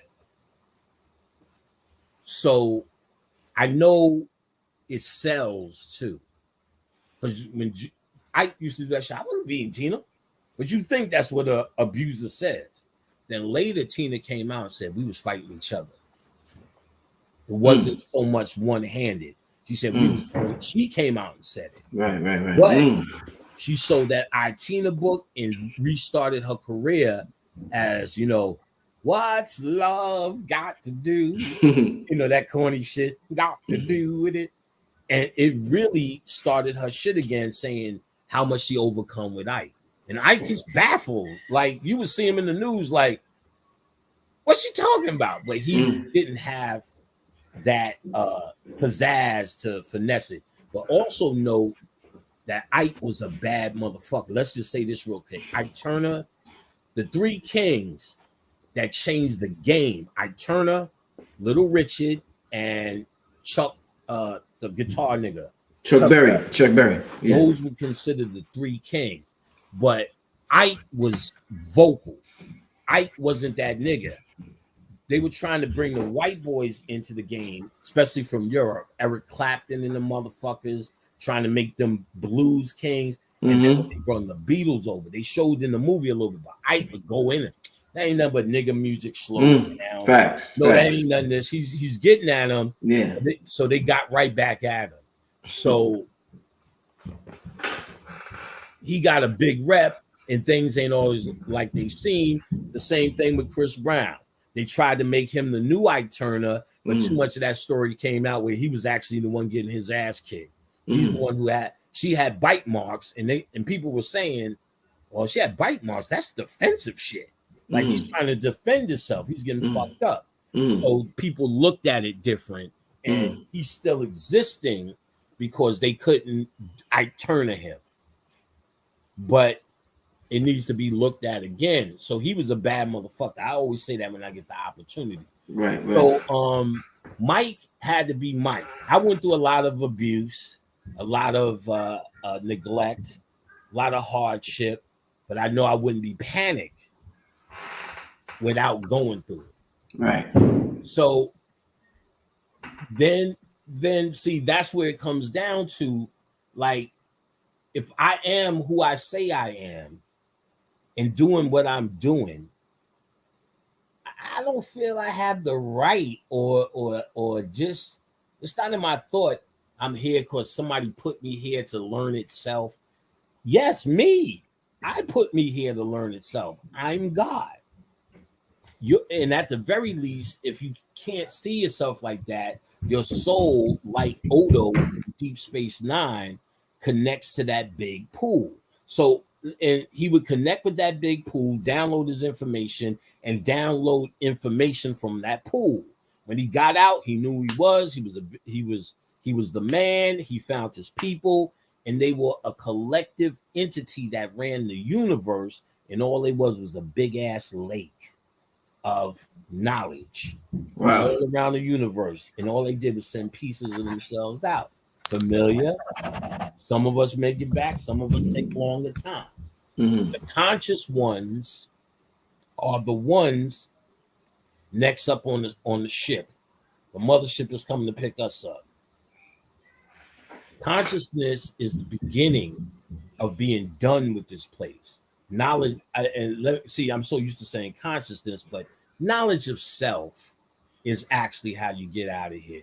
Those dedicated to studying, those dedicated to understanding, especially those abuses, to be able to forgive, release, find compassion. I had to find compassion for my mother. I did that by first looking at her age. She was 18 when she had me.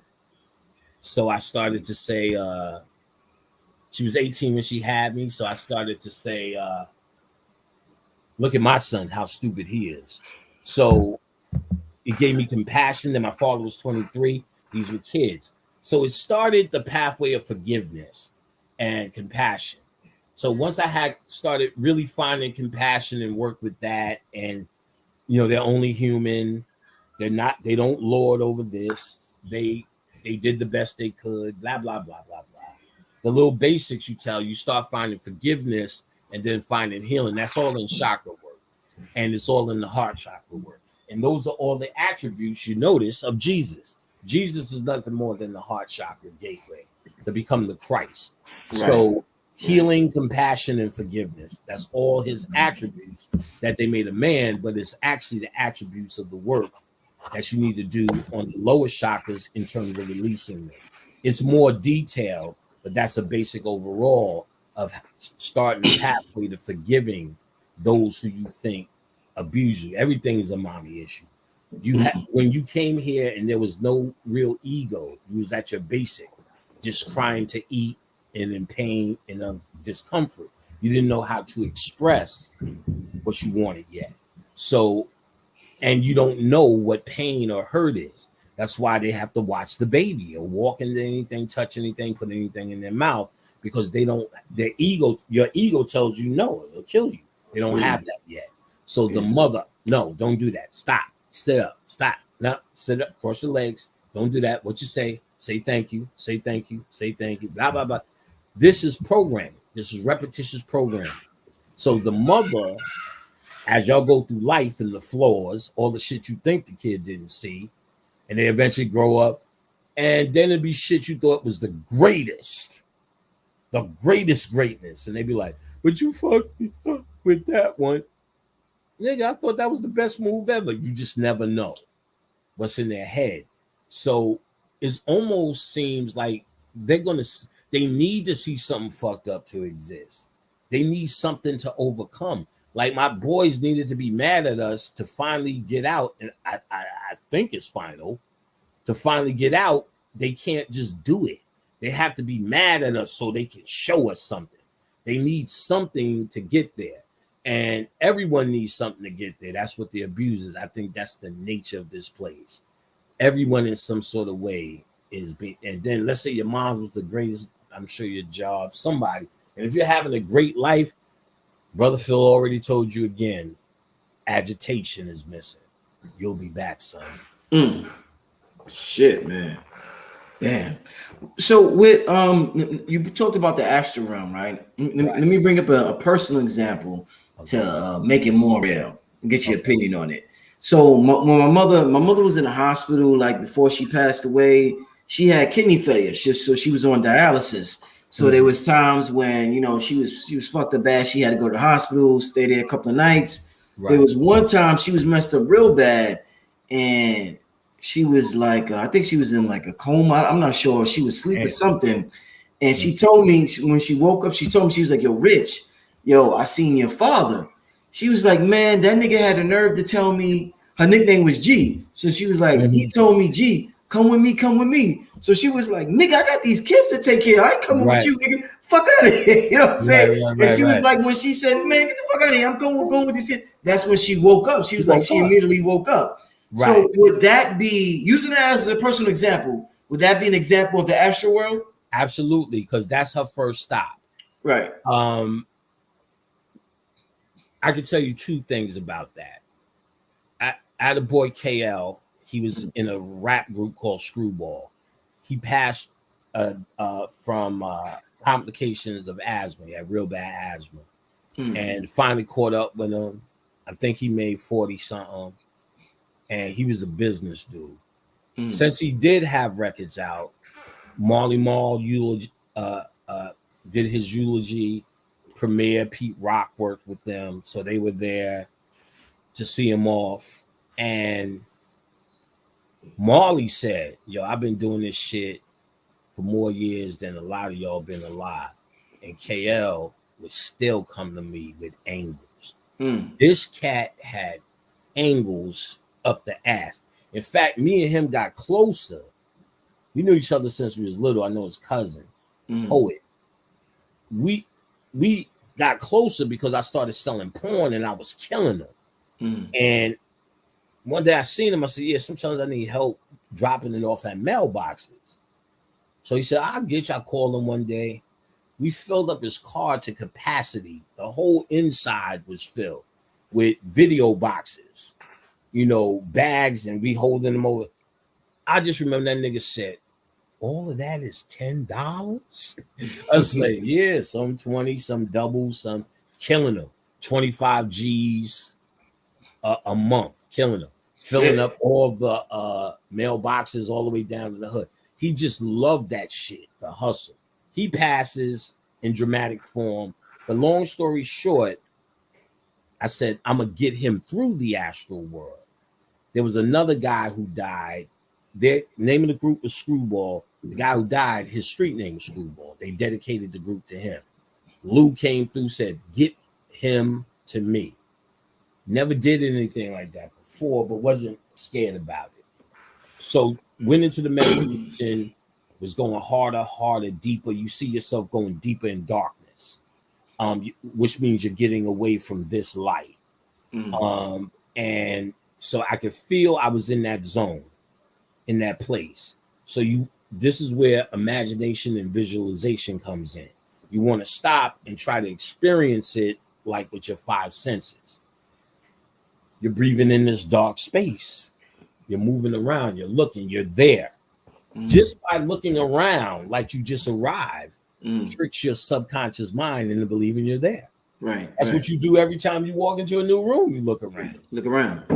You do the same thing. You're looking with your third eye. So you do the things that your mind repetitiously does ever since you existed almost. Look around, smell, say hi to niggas. What's up, nigga? What's the nigga? Like you just walked into a room. So you know you're in that room and subconsciously you're tricking your mind into believing you're in that room. Now, five senses are your tools now. In cyclomancy, he shows you how to make your five senses 5 super senses. 5 times, used to do the math. I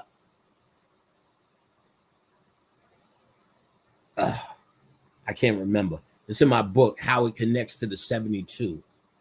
And how the 5 connects, the Baphomet connects to the 72. The 5 points of Baphomet are your 5 points. The 5 points of Baphomet is when you created the super senses.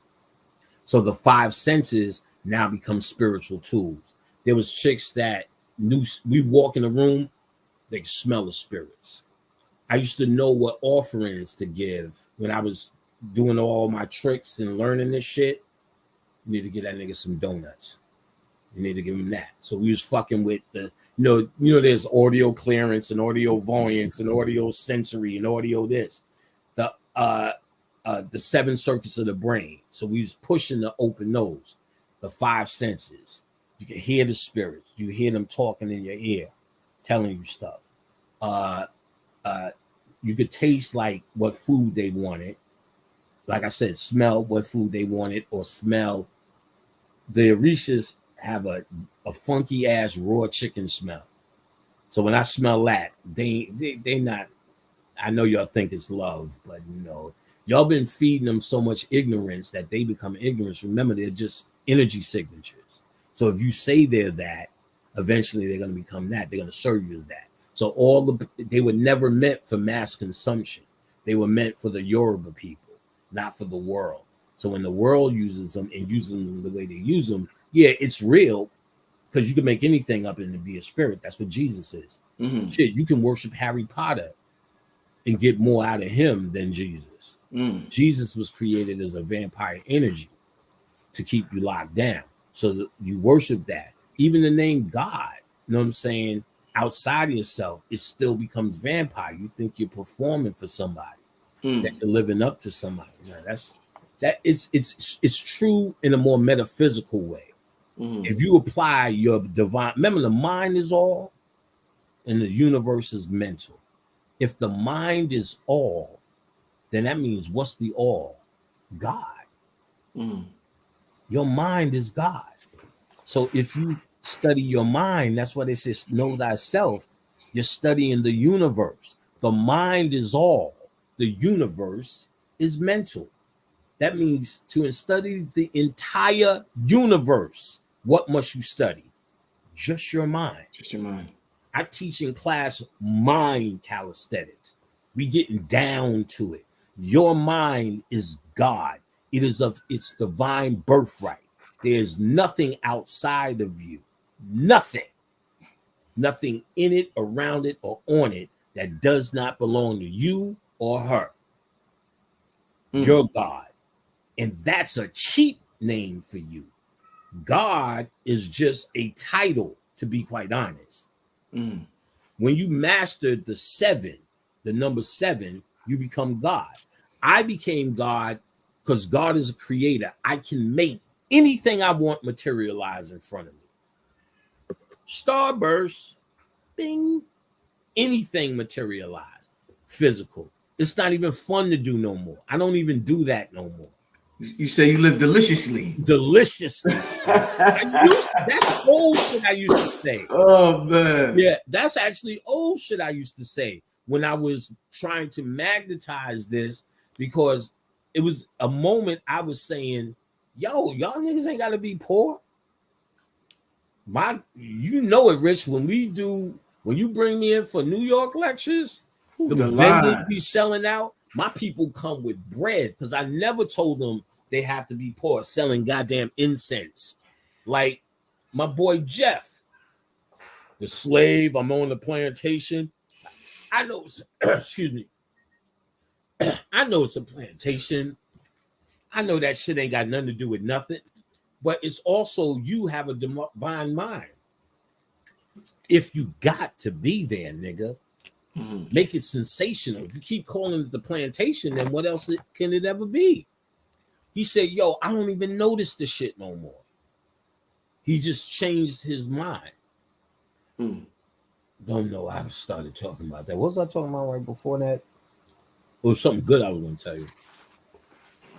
Okay. Somebody might say it. I'm looking in the chat room. Yeah. Maybe not. Well, let me ask you this. This This might jog in memory. Since we just finished talking about the astral realm, I got a question that's very interesting question. I would say this very interesting. Throughout the years, I've been behind the scenes asking questions for a while. Right. Just communicating with the people. I've heard several females say that, hey, so and so tried to have sex with me in the astral realm. What the hell is going on with that? It's because they swear these individuals is contacting them through the astral realm. Talk to me about that, my brother. Talk to me about that. Okay. Think about this.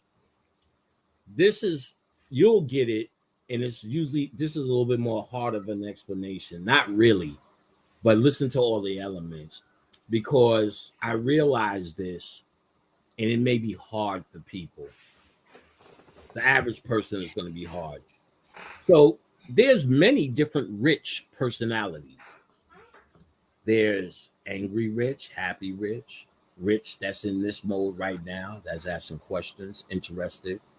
There's rich at a picnic, rich with his baby, rich as a son, rich as a father, rich with his routine, rich at his job, rich fired from his job, rich in White Castles. 1,000 different personalities. Most I'll never meet. So if you're not using those personalities, but they could turn up at any time. Once I seen Rich get mad. Woo! Wait, you don't want to make him mad. In fact, I told B.O.B. that story. He said, Rich? We was at a live lecture and somebody kept fucking with Rich. I was standing right there and Rich had some product. And the dude was like just all touchy and doing all this shit, kind of slapping his shit around or something, and said some funky shit. And you know, we at the lecture, Rich said, "What the fuck did you say?" I said, "Oh shit." He said, "Nah, you talking to the wrong dude." Dude just yielded like he didn't expect it, and that's why he was doing that funky shit. Right. And I said, "Oh man," that's when I said, Rich ain't no fucking hotepper. Like there's a limit. And like that, Rich handles himself like a gentleman all the time. I've seen him. And I've seen him many years before there was a YouTube. He's always handled himself like a gentleman. So now, and that's what he presents. But since he has a kid, there's a sexual Rich somewhere. I'll never know who that Negro is. But where's sexy Rich right now? It's your personality. Where does it exist when you're not using it? Don't. Well, let's guess. Where would you say? Shit, I have no idea. That's a hell of a. I'm talking about it all day. The astral world. In the astral, wow. Sex Rich is a spirit. You use them every time you pull them out. Every time you get in bed with your girl. I'm here, baby. See my shoulders? Yeah. He exists there. You call him anytime you need him. But when you at work, you're not using him. Or mad Rich, or picnic Rich, or over happy Rich, or laughing Rich. They're all up there. Sexy Rich or sexy Shirley, we do it all the time as guys. That's why girls feel it more. As soon as we see them, we start looking at her lips. You know what we think.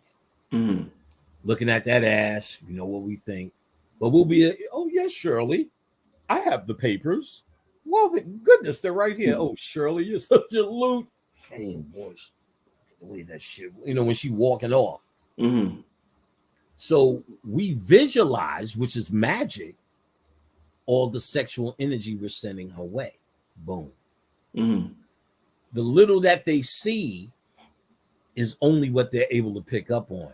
If they were able to see everything, the motherfuckers would have a nervous breakdown. You know how many, especially if they got it going on.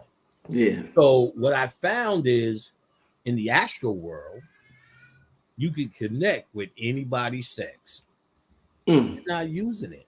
And that aspect of their personality lives for one thing only. To fuck.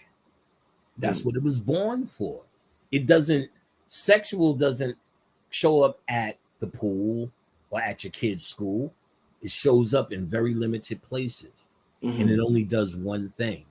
So if you access it in the astral world, it only does one thing. Now, the moral aspect of it. It's not your humanity. And most people put their spirit, soul, and body under the ego or under their humanity. Oh, he's touching my soul. Yeah, it's not ever happened. Or my, it just hit me down in my soul. That's not happening. Right. And you could feel it in your spirit, perhaps, but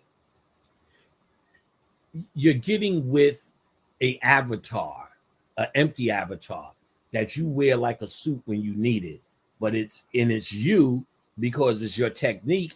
But you may find other techniques in your life, and that becomes you. It's not you.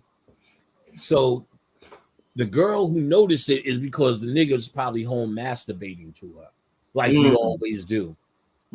Guys visualize girls. When we even watch porn, we look for a girl that looks like somebody we know that we can't have sex with, but we can visualize and see her on the screen. And then it's a deeper, more realistic orgasm.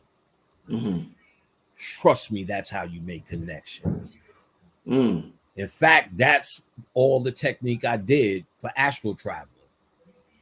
I would tell the chicks, y'all, I'm gonna come and we're gonna do this.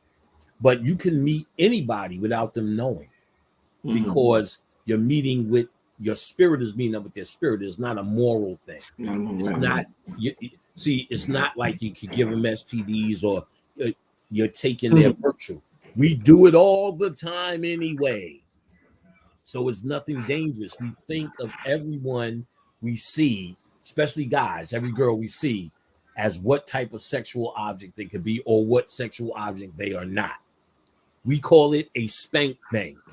I'm gonna put her in my spank bank. That's what white people call it. Which means she'll come up in my thoughts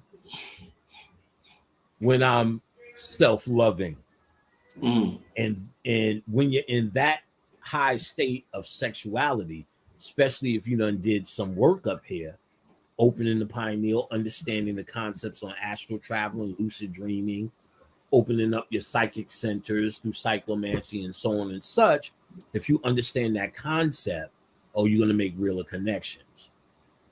So it's not really violating the person's virtue. You get what I'm saying? Because they're, like I said, they're funneling it through their social upbringing. This is a total, and understand, in the spirit world, sex is just how you say hello. When I first got with Tammy Terrell, you always heard her story as a youngster. It was sad. She died after Marvin Gaye. They finally put some sort of album together with her. It wasn't great because, they had to piece it together. But I got it and went through it. I was trying to give it to Tammy. She came with her panties off. You know what I'm saying?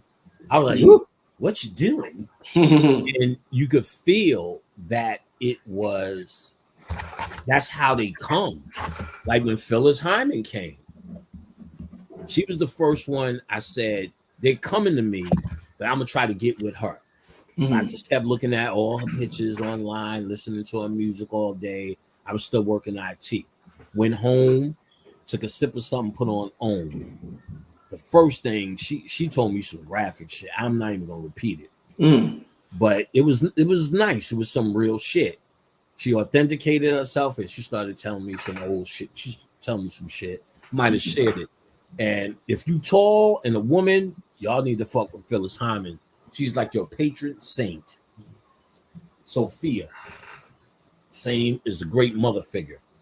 But all that incubus and succubus bullshit is made up European crap. Oh, so that's bullshit. Incubus and succubus. That's It's really you. Everything is you. See, think about it for a second. You gotta have one premise here. So is incubus and succubus outside somewhere, ready to attack?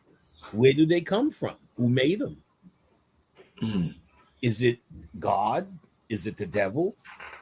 The demiurge? See, when you follow the thought pattern, it starts getting thinner. But if you just read the history, it's what white people said they didn't understand. So when them succubuses come, shit, nigga, I'll wear a succubus ass. Lay succubuses out, nigga. Oh shit. Said, nigga, I give up, nigga. I said, nigga, I don't try it. I learned how to keep my seed. In shit. your sperm, there's something called what is it? The light that gets impregnated. Solar phallic something. But if you look at sperm, there's a light around each cell. The light is what gets the person pregnant. Solar phallic energy. So people think because they're so physical, you're supposed to be holding your sperm and bringing your sperm back up. No, your nuts will make liquid all day. It's a factory for it. But the light, if you just shoot and don't know how to, the light is what you bring back to the top. The solar phallic energy. You can lose seeds all day. I did that. None of my queens ever got pregnant. None of that shit. When I was human, they was getting that way. I stopped. I said, and it's hard because you don't know if you really doing it right. But it's a level where I just knew it. So I had a steady girl, and it went. I know I got that shit when I had a female orgasm. That's I promise you that shit is not a I don't know how them chicks do it. The shit from a woman, from a guy, we feel the build up in the genitals, then there's a release. My nigga, you could feel the orgasm coming down, nigga. Oh, that shit hit, nigga. Oh, don't touch me. You know what I'm saying? Leave me alone. Hold me. You know what I'm saying? I said, fuck all of that. Fuck all of that shit. I don't want none of that shit. I just want a nut regular. But I knew how to internalize it. I knew how the light was being internalized. Never lost energy, never lost a step, blah, blah, blah. So, yeah. So what about, we talk about family. We got about, I'm going to say about 30 minutes left. I want to thank everybody. We got over 2,000 people in the room. We hit the 2-hour mark. We got about a half an hour left. I got to finish cleaning up this basement because this cleanup shit was real. Oh, man. I can imagine that. Do you have any electronics down there?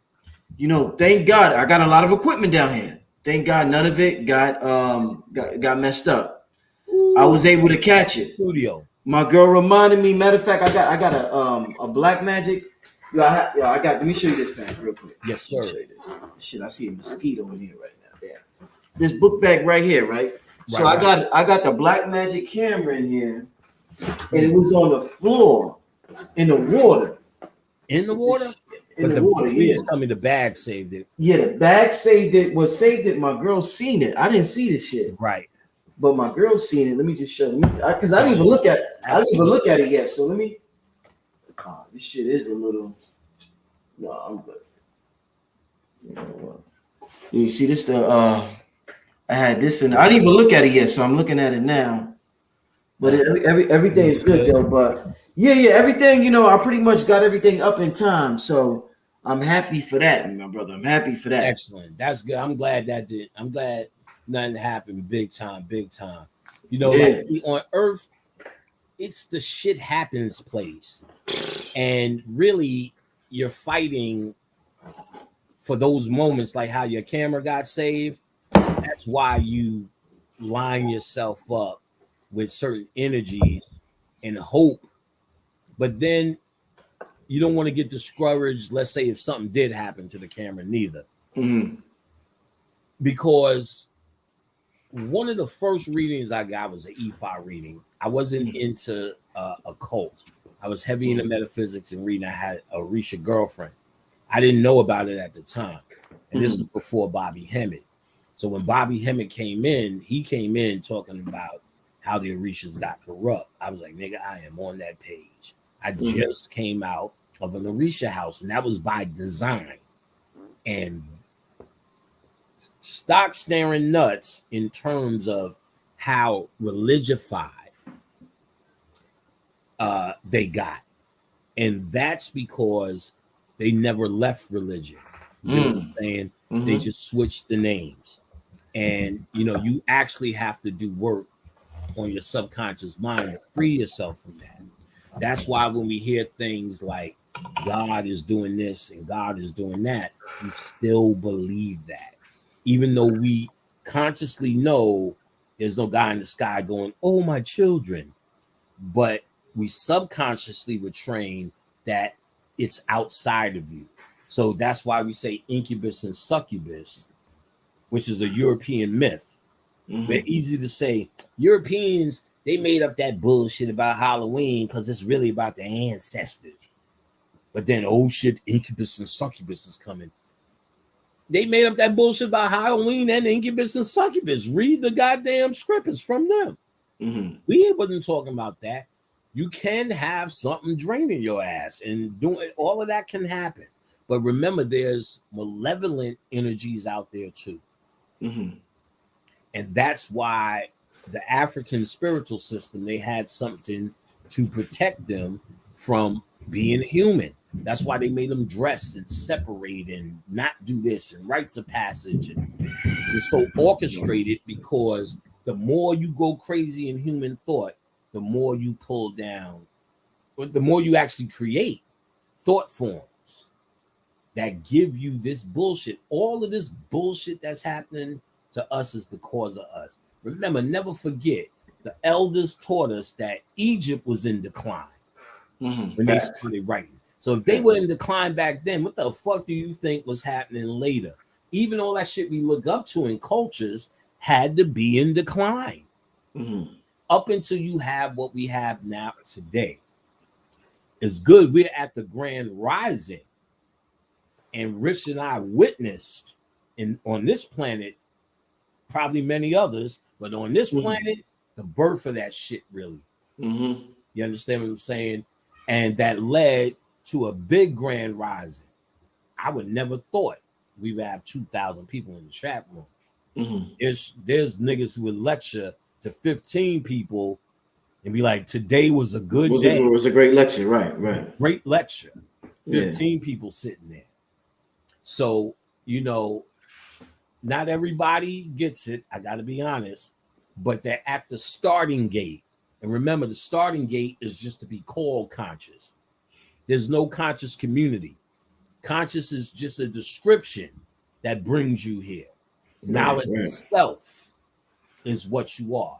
And to have knowledge of self, it's by its very nature is to up your character.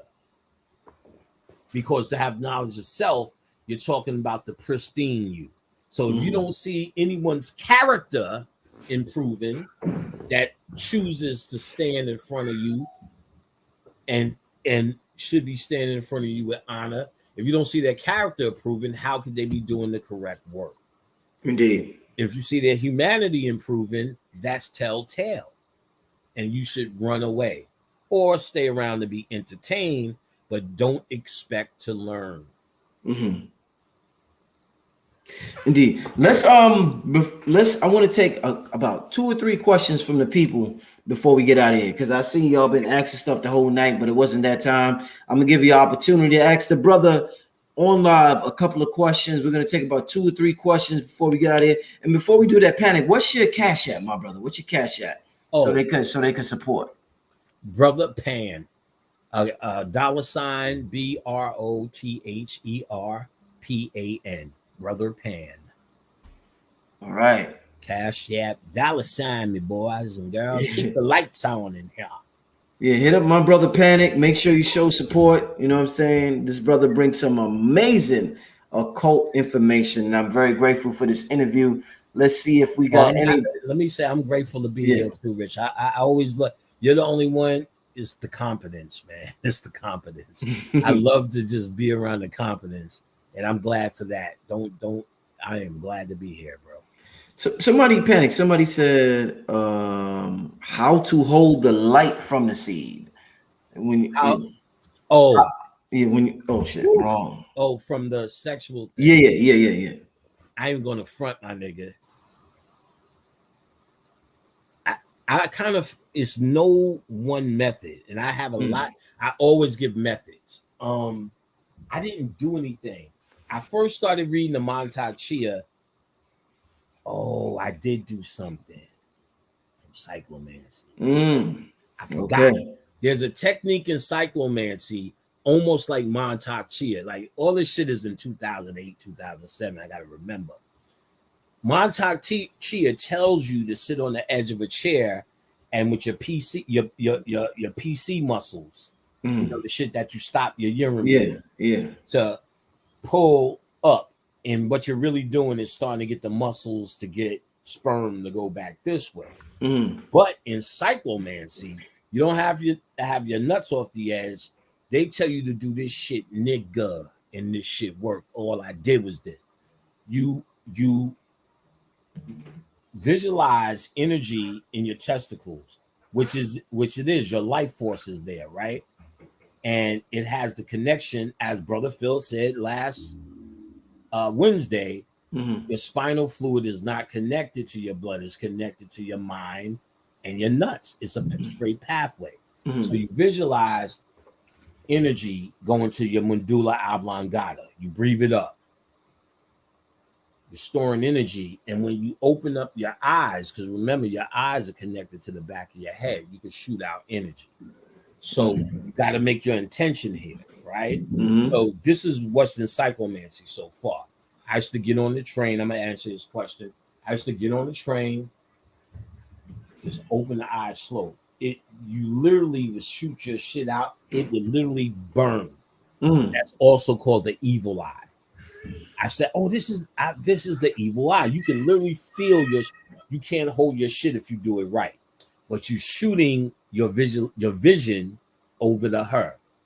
And it was crazy. I was just watching American Psycho. Everyone watched it for the 3rd season because they did the Marie Laveau thing, and Angela Bassett played it. That was that show.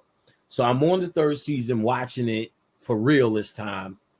And she's training a witch, another white witch training another white witch. She said, what you got to do is imagine and visualize him happier in the middle of the street and watch him do it. Now, they did the dramatic thing. She did it. He walked in the middle of the street. But the technique is sound. Remember, again, there's a movie called The Master.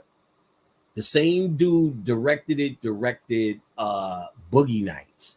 But the Joker, Joaquin Phoenix, is in it. People find it from that. It was on cable at one point, so you might be able to still get it free. Now, so with that being said, it shows you a lot of techniques in this book. I used to be on the train after work, Rich getting off. So I would visualize the woman across from me, nipples getting hard. Let me tell you, the first thing he says in this book is you need a buzzword or a trigger word that makes you happy. He said he fucked with Clark Gable, old ass nigga. He fucked with Clark Gable. Clark Gable was on that dark side shit. And he said Sammy too. He said Clark's was steak. He said when you think of something like steak, you start flooding with alkaline, and alkaline's more electric and psychic. So that's the first thing you do. You think of your thing, your word. You know what mine was? Titties. Boom. And the first thing I started practicing was seeing if I could get an image of what kind of nipples women had. Now, why so nasty? Because for guys, probably women too, they just don't admit it because they were trained not to. But if there's no consequences, they go to the club and sit on all the dicks they could for a cup of Hennessy. If no one said you're pregnant, VD, you're nasty, you're a whore. If that didn't exist, cause we damn sure would doggy style every woman sitting at the bar while we drink our 1 cup of Hennessy. So why deny them that? You know what I'm saying? So all right, now so titties was mine, and I first started trying to see if I could pick up the kind of nipple, big areolas, the ones with all the bumps on the areolas, the one with hair. The titties was, flopping, looking like eyes in the nose near the navel. Titties are a smorgasbord of colors, sizes, shapes. It's like Willy Wonka of titties. Willy Wonka.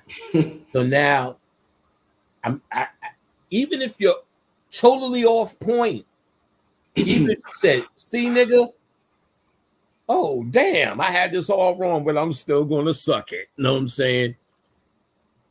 Your effort is the key.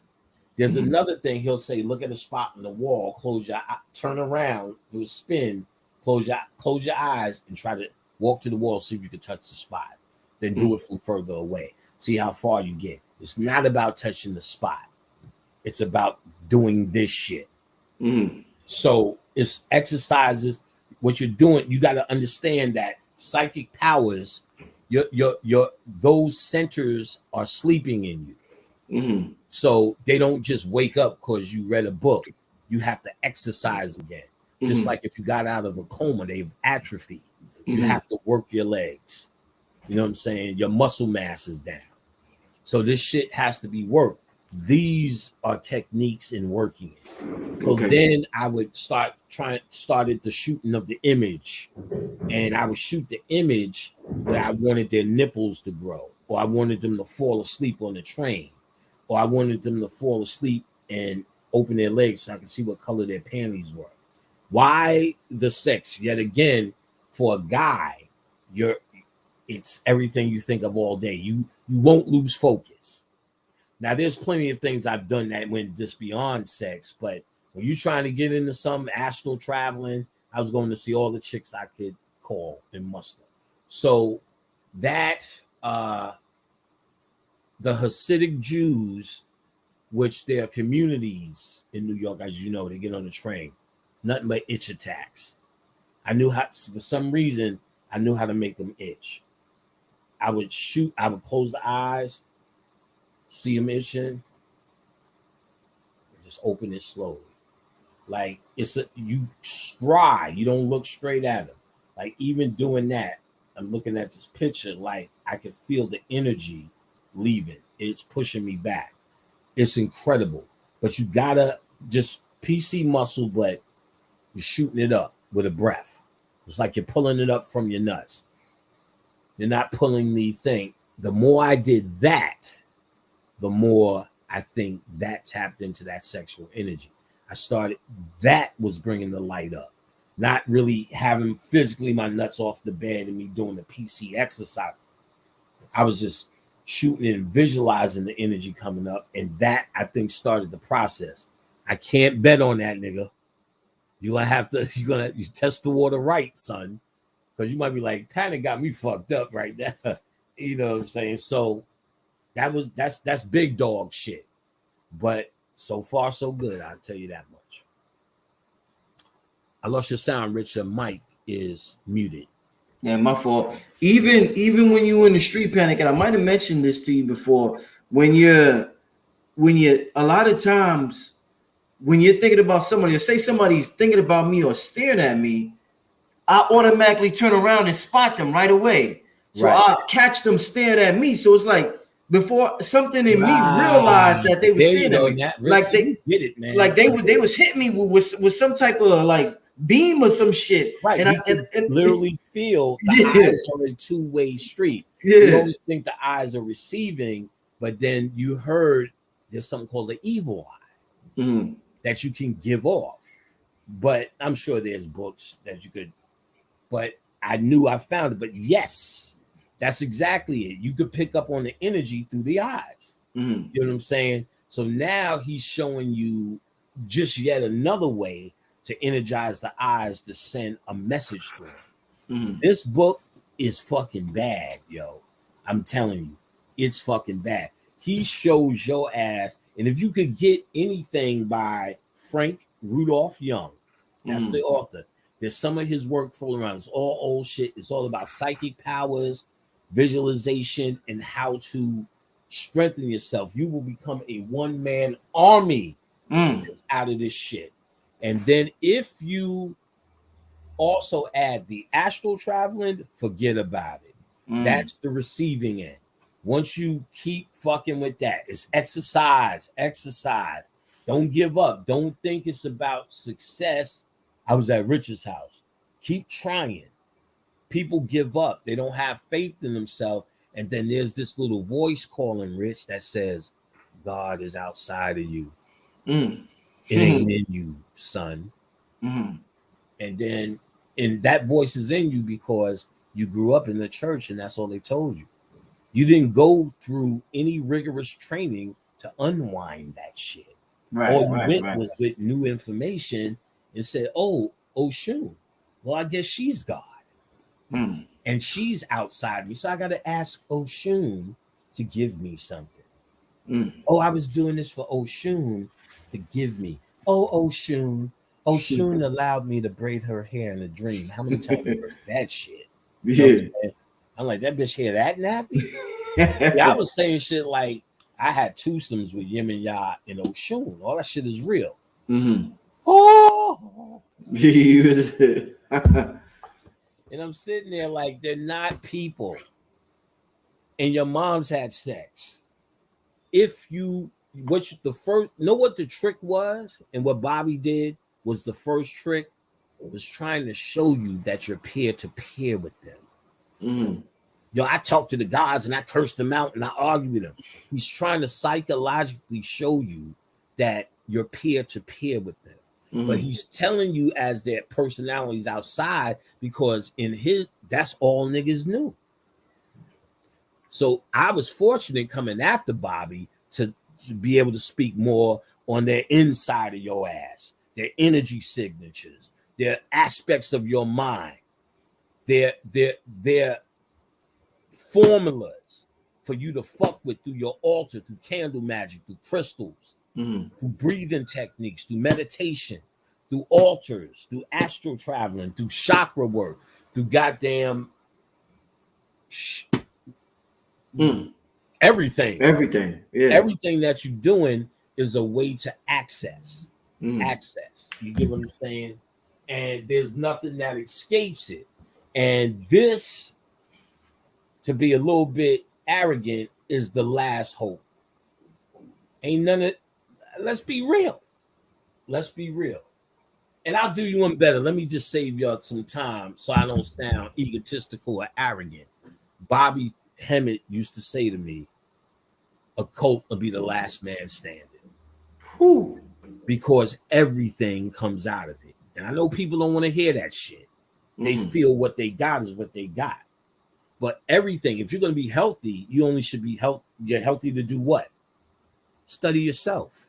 If you're going to be metaphysical, metaphysics is more of a description of the beyond, but not how to get in and do hands-on. So you talk about fractals, you talk about the Fibonacci code and the perfection of the numbers, but how do you access that shit?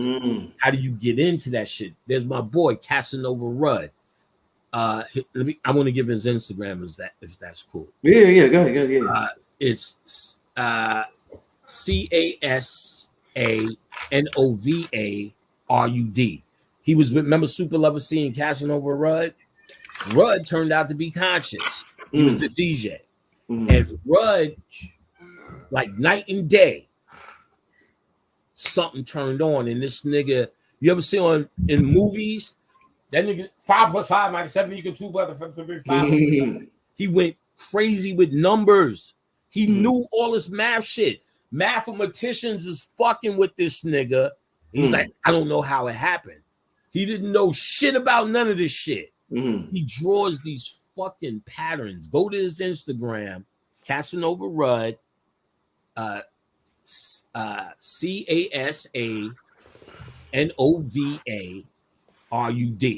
And then that nigga called himself Nova. I said, damn, your God name was in that name. As much dumb shit we did in the 80s, because we all was kind of collective together during that Do the James. You remember that old New York shit.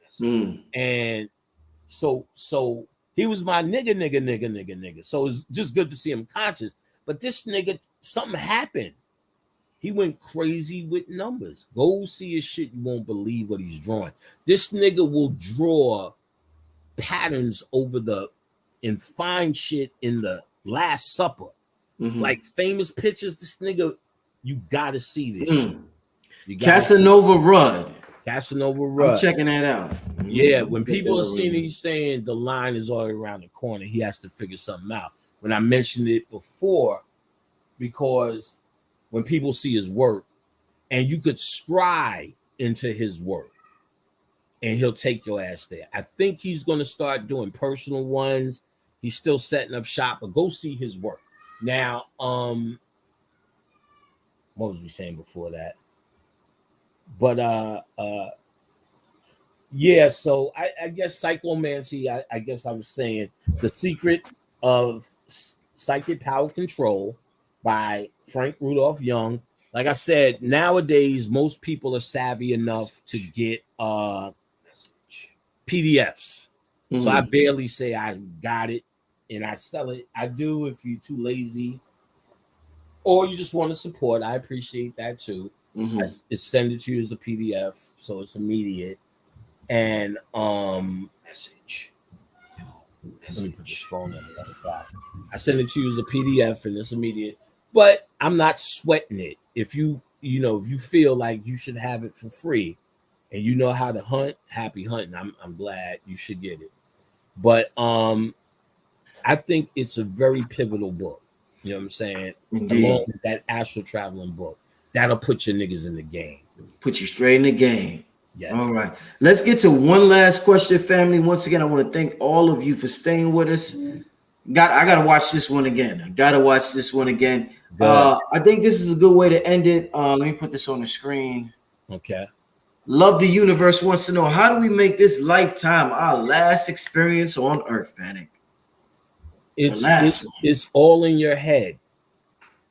Think about this question for a second, Rich. How do we make this our last experience on Earth? Yet again, another backwards question saying you're not God. People don't believe it, Rich. And that's what I'm trying to tell you. If you read behind the question, if you knew you were God, you would say, well, I'm just not coming back on Earth. I'm in control. Even if you don't say the word God, I'm in control of self.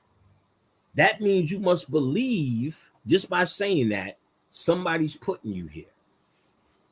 That's that complex we have that white people put in our head through mind control, that they're sinister. And there's a sinister, evil, invisible hand always working. And to an extent it is, but then there are people who make that incredibly large for you to have that same mentality during your spirituality. How do we make this lifetime our last experience on Earth? Just don't come back. How do you make this the last time you fuck that ugly girl from school? You just stop fucking her, son. Would you think about that? Would you ask me that? How do I stop fucking this girl, Panic? You would be like, nigga, that's such a stupid thing, because I just stop because I know what to do. So you have to get to a point in your study, in your spirituality, where you feel you know what to do. How do I not come back? Because I just ain't coming back. How you not coming back? Because you said you're not coming back. The first thing you need to understand is your mind is in control of it all.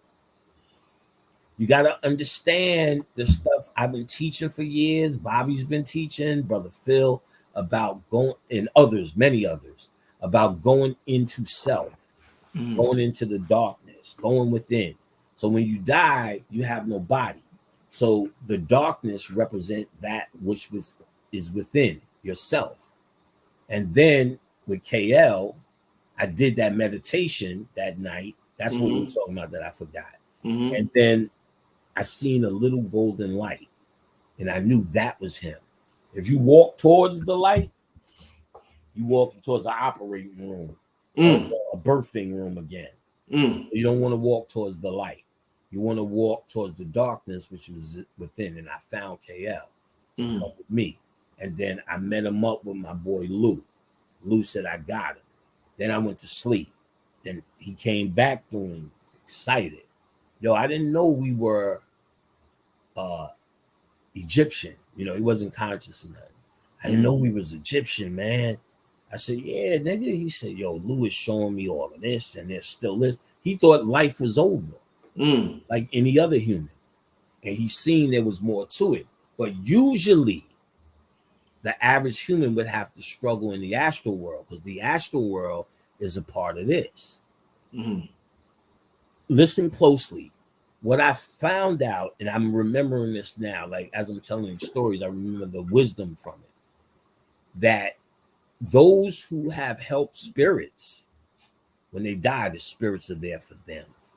So remember, Lou was there for KL because Lou named the group Screwball. And while we were filming, laying next to all the girls, Screwball, Screwball, Screwball, Screwball, Lou said it woke him up. Because when he got shot at 23 with green eyes, the whole hood is ashamed. And he had green eyes. You know how many girls he would have got? He said all that was a magnetic pull that kept him in the astral world. He said he was like a law.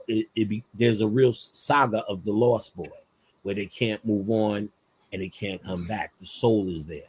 So they're like sleeping in the astral world because now they are magnetized to what nigga said. Look at all the girls he was going to get.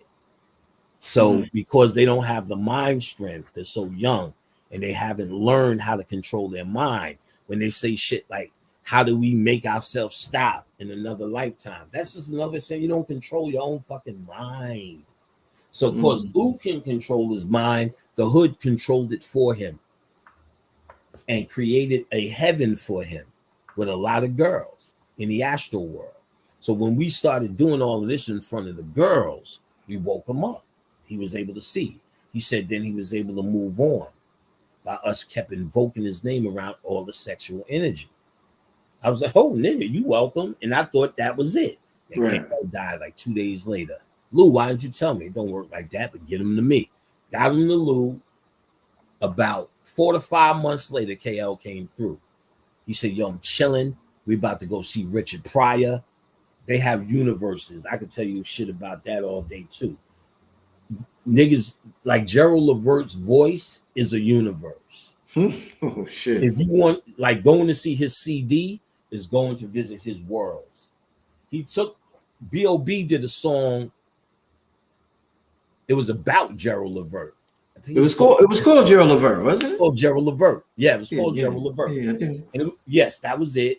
And so it was dedicated to Gerald Levert.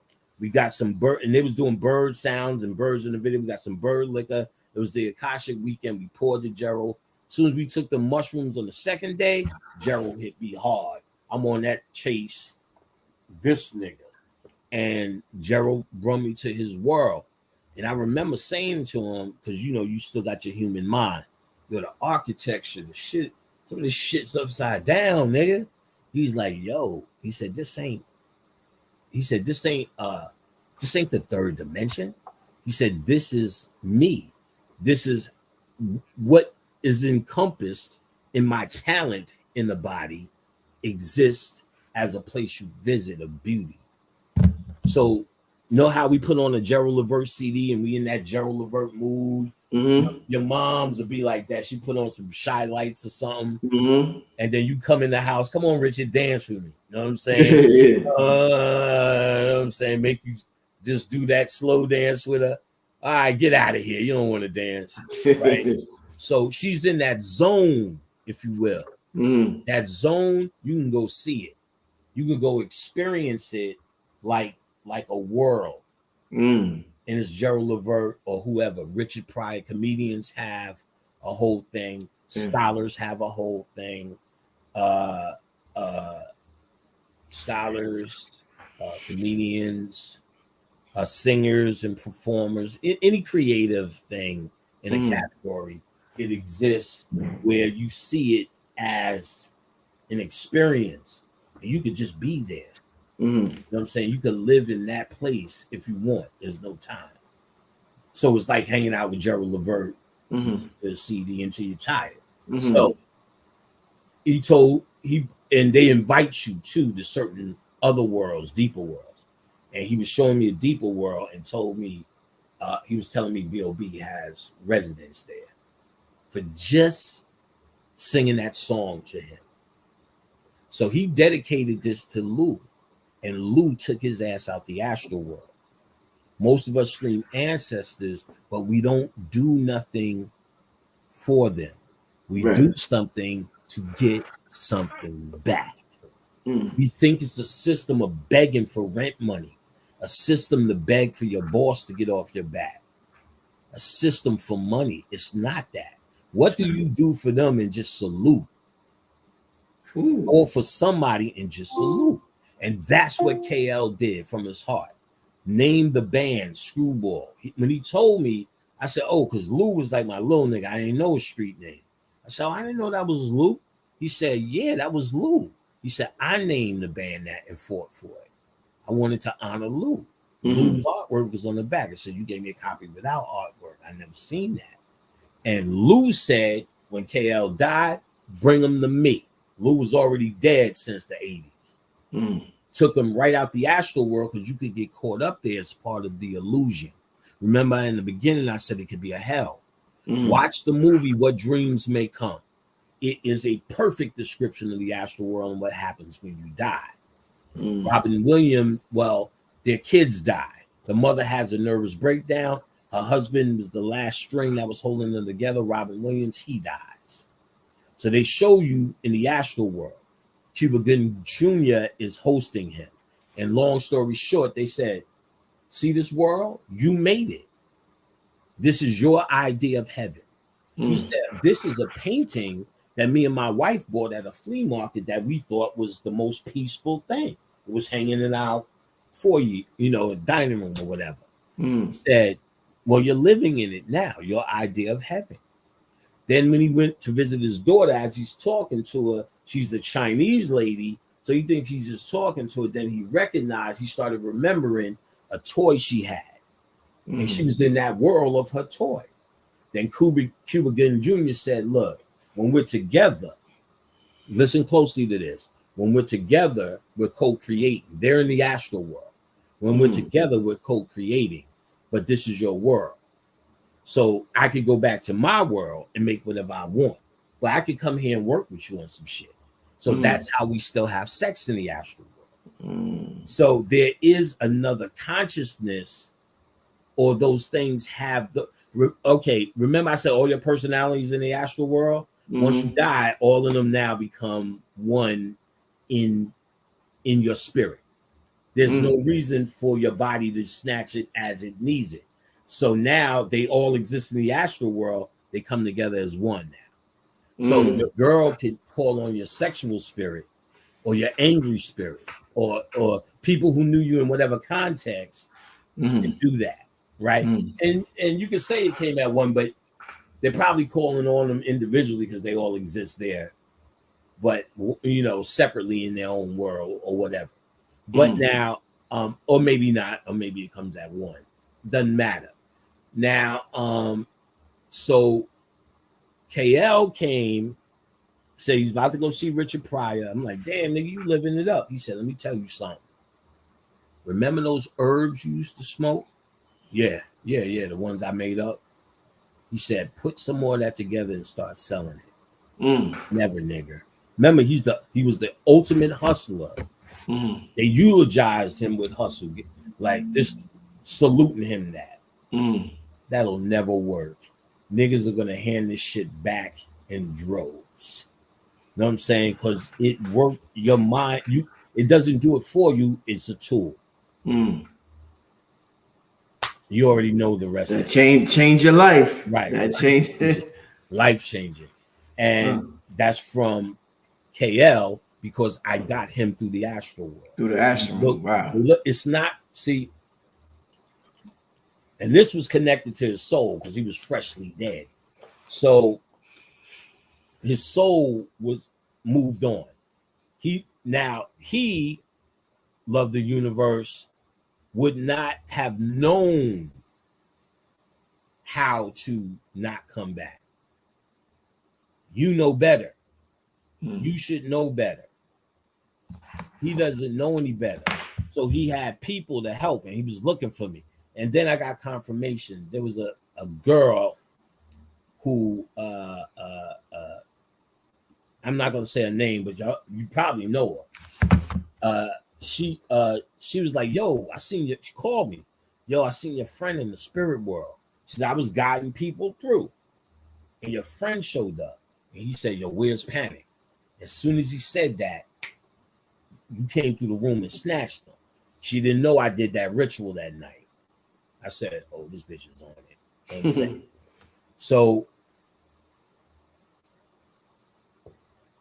the astral world is a little bit tricky when you die because your soul does leave the body with you. If your soul is even here, my soul is not on earth.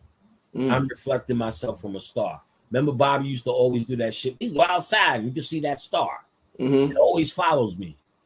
When C. Freeman died, we talked. There's another name for it, not avatar. There's another more spiritually kind of name that they call it. But in this Hindu shit, that once you did all of this, you know not to have your soul fall back into humanity, because you really could get lost climbing back out. But you know how to reflect yourself like an avatar, your consciousness. Mm-hmm. So when I die, I don't have to go through all of that. Bobby would, and certain others, I would say. You know what I'm saying? Many of us who are on this side of the game, probably you too, if I were telling the story. You know what I'm saying? Mm-hmm. And you judge by heart. You judge by heart. Rich is, like I said, stand-up guy, more than so. So now, what was I saying? Oh, so what the fuck was I saying? Well, I could say this. I can't remember. Like, that's when I'm in the spirit, when I just be losing what the fuck I'm saying. When my pops went, already had experience with KL. So I knew I could get a nigga out. Ready for this, Dad? Mm-hmm. He was like, no, I'm coming back.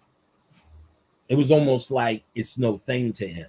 So while it may be a big thing for us, because we thinking of the bills, remember, this is still a hologram, a dream world. So when you get on that other side, you may be going, no, I didn't get what I need yet. I don't care about that. This bodies ain't real. When I die, the real me is chilling. Nothing ever happened. I'm just putting on a suit. But when you're in that suit, oh, fuck, here they come again with these masks, these vaccines. When you're in the suit, no, the white man. So I get that, and everybody wants to die and not come back. But my father came back. Before I even said anything, my nephew had a son, my sister's grandchild. It's my father. Ain't no, she said this shit before I even got a chance. Everything. You know what I'm saying? It's him. He came back, like you said. And you just, we got to understand, we are of a divine mind, and there's levels in our mind. There's unconscious, subconscious, and conscious. Sometimes they mix unconscious and subconscious together, but Carl Jung kind of separated the unconscious a little bit more and talked about the unconscious collective and certain attributes of the unconscious mind. You know how to breathe, blink, and do all of these things. Either you could attribute it to the demiurge creating his body, or you creating it and making agreements in sciences with these functions. And you don't remember how, you don't need to remember or think about blinking. Just do it. What part of your thinking is that coming from in your brain? What part of that comes from? There's a part that is unconscious of your blinking until you pay attention to it. You understand what I'm saying? That unconscious part also said, I'm going to choose this mother. I'm going to do this work. I'm going to do that. When you get here, you don't know. So now you get to the other side and you remember a bigger part of your purpose. The reason you came down here in the first place. And you always knew it was a two-parter. Shit. Or you may be like, shit, nigga. Fuck that. That shit was fun, nigga. It's not real. Or you may wake up in a total recall bed and niggas go, nigga, it's 2014. You don't fucking know that. You know what I'm saying? And the things that you got to do are in you. No one can tell you. You got to look under every stone to come up with what you come up with. Because at the end, with whatever you come up with in your mind will be absolute fact. So you got to read behind your psyche when you say, how do we make this lifetime our last experience on earth? You tell yourself that. First, you need to tell yourself that you can tell yourself that. And then you need to tell yourself that. You haven't got to the point where you convince yourself that you can do what you want to do. How do we do that?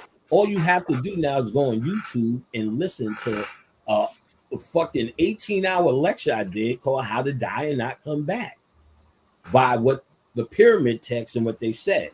So I've given instructions on what to do, but but you still coming back with instructions if you think something is guiding your ass, that you need to go to the left so you don't get fucked up. No, you'll know what to do. when you convince yourself that you know what to do. Everything's in you. Excellent answer, my brother. That's why he's the GOAT. That's why he's out here, family. See, I'm starting to get souped up now. I'm gonna tell you why. Because there's so many lecturers that are gone now. And we coming up on like 13 years or so that I've been speaking. So now I'm starting to become not the side bitch as much. And now I kind of start to know what Bobby and Phil felt like when they started, because remember, we the ones that started calling them master teachers and all of elders. Yeah. So now I'm starting to hear that a little bit more. So now I can see you start to be this guy. Yeah, bless you. Yeah, I like it. You know, before 5 + 5, you got to do that. You got to do. Then when you go back, then now it's like, yeah, beloved, I love you. Just keep up the good work. Yes, beloved. Facts. So I don't want to become too souped up. I hear you, my brother. Leave your contact information one more time for the people before we get out of here. All right, y'all all know me, so it's easy to find me. If you Google Brother Panic, the first page is everything I got. There's Instagram. It's like Bropan. It's BRTHA, Brother Panic, PANIC. So BROTHA. PANIC is Brother Panic. I have a Patreon, of course. Y'all need to join for exclusive content, which I'm going to put some more up soon. I'm looking to put more Eye Opener up. I just got to make CDs. I got a shitload of tapes still, Rich. I still got all those tapes. And so exclusive content, patreon.com/Brother Panic.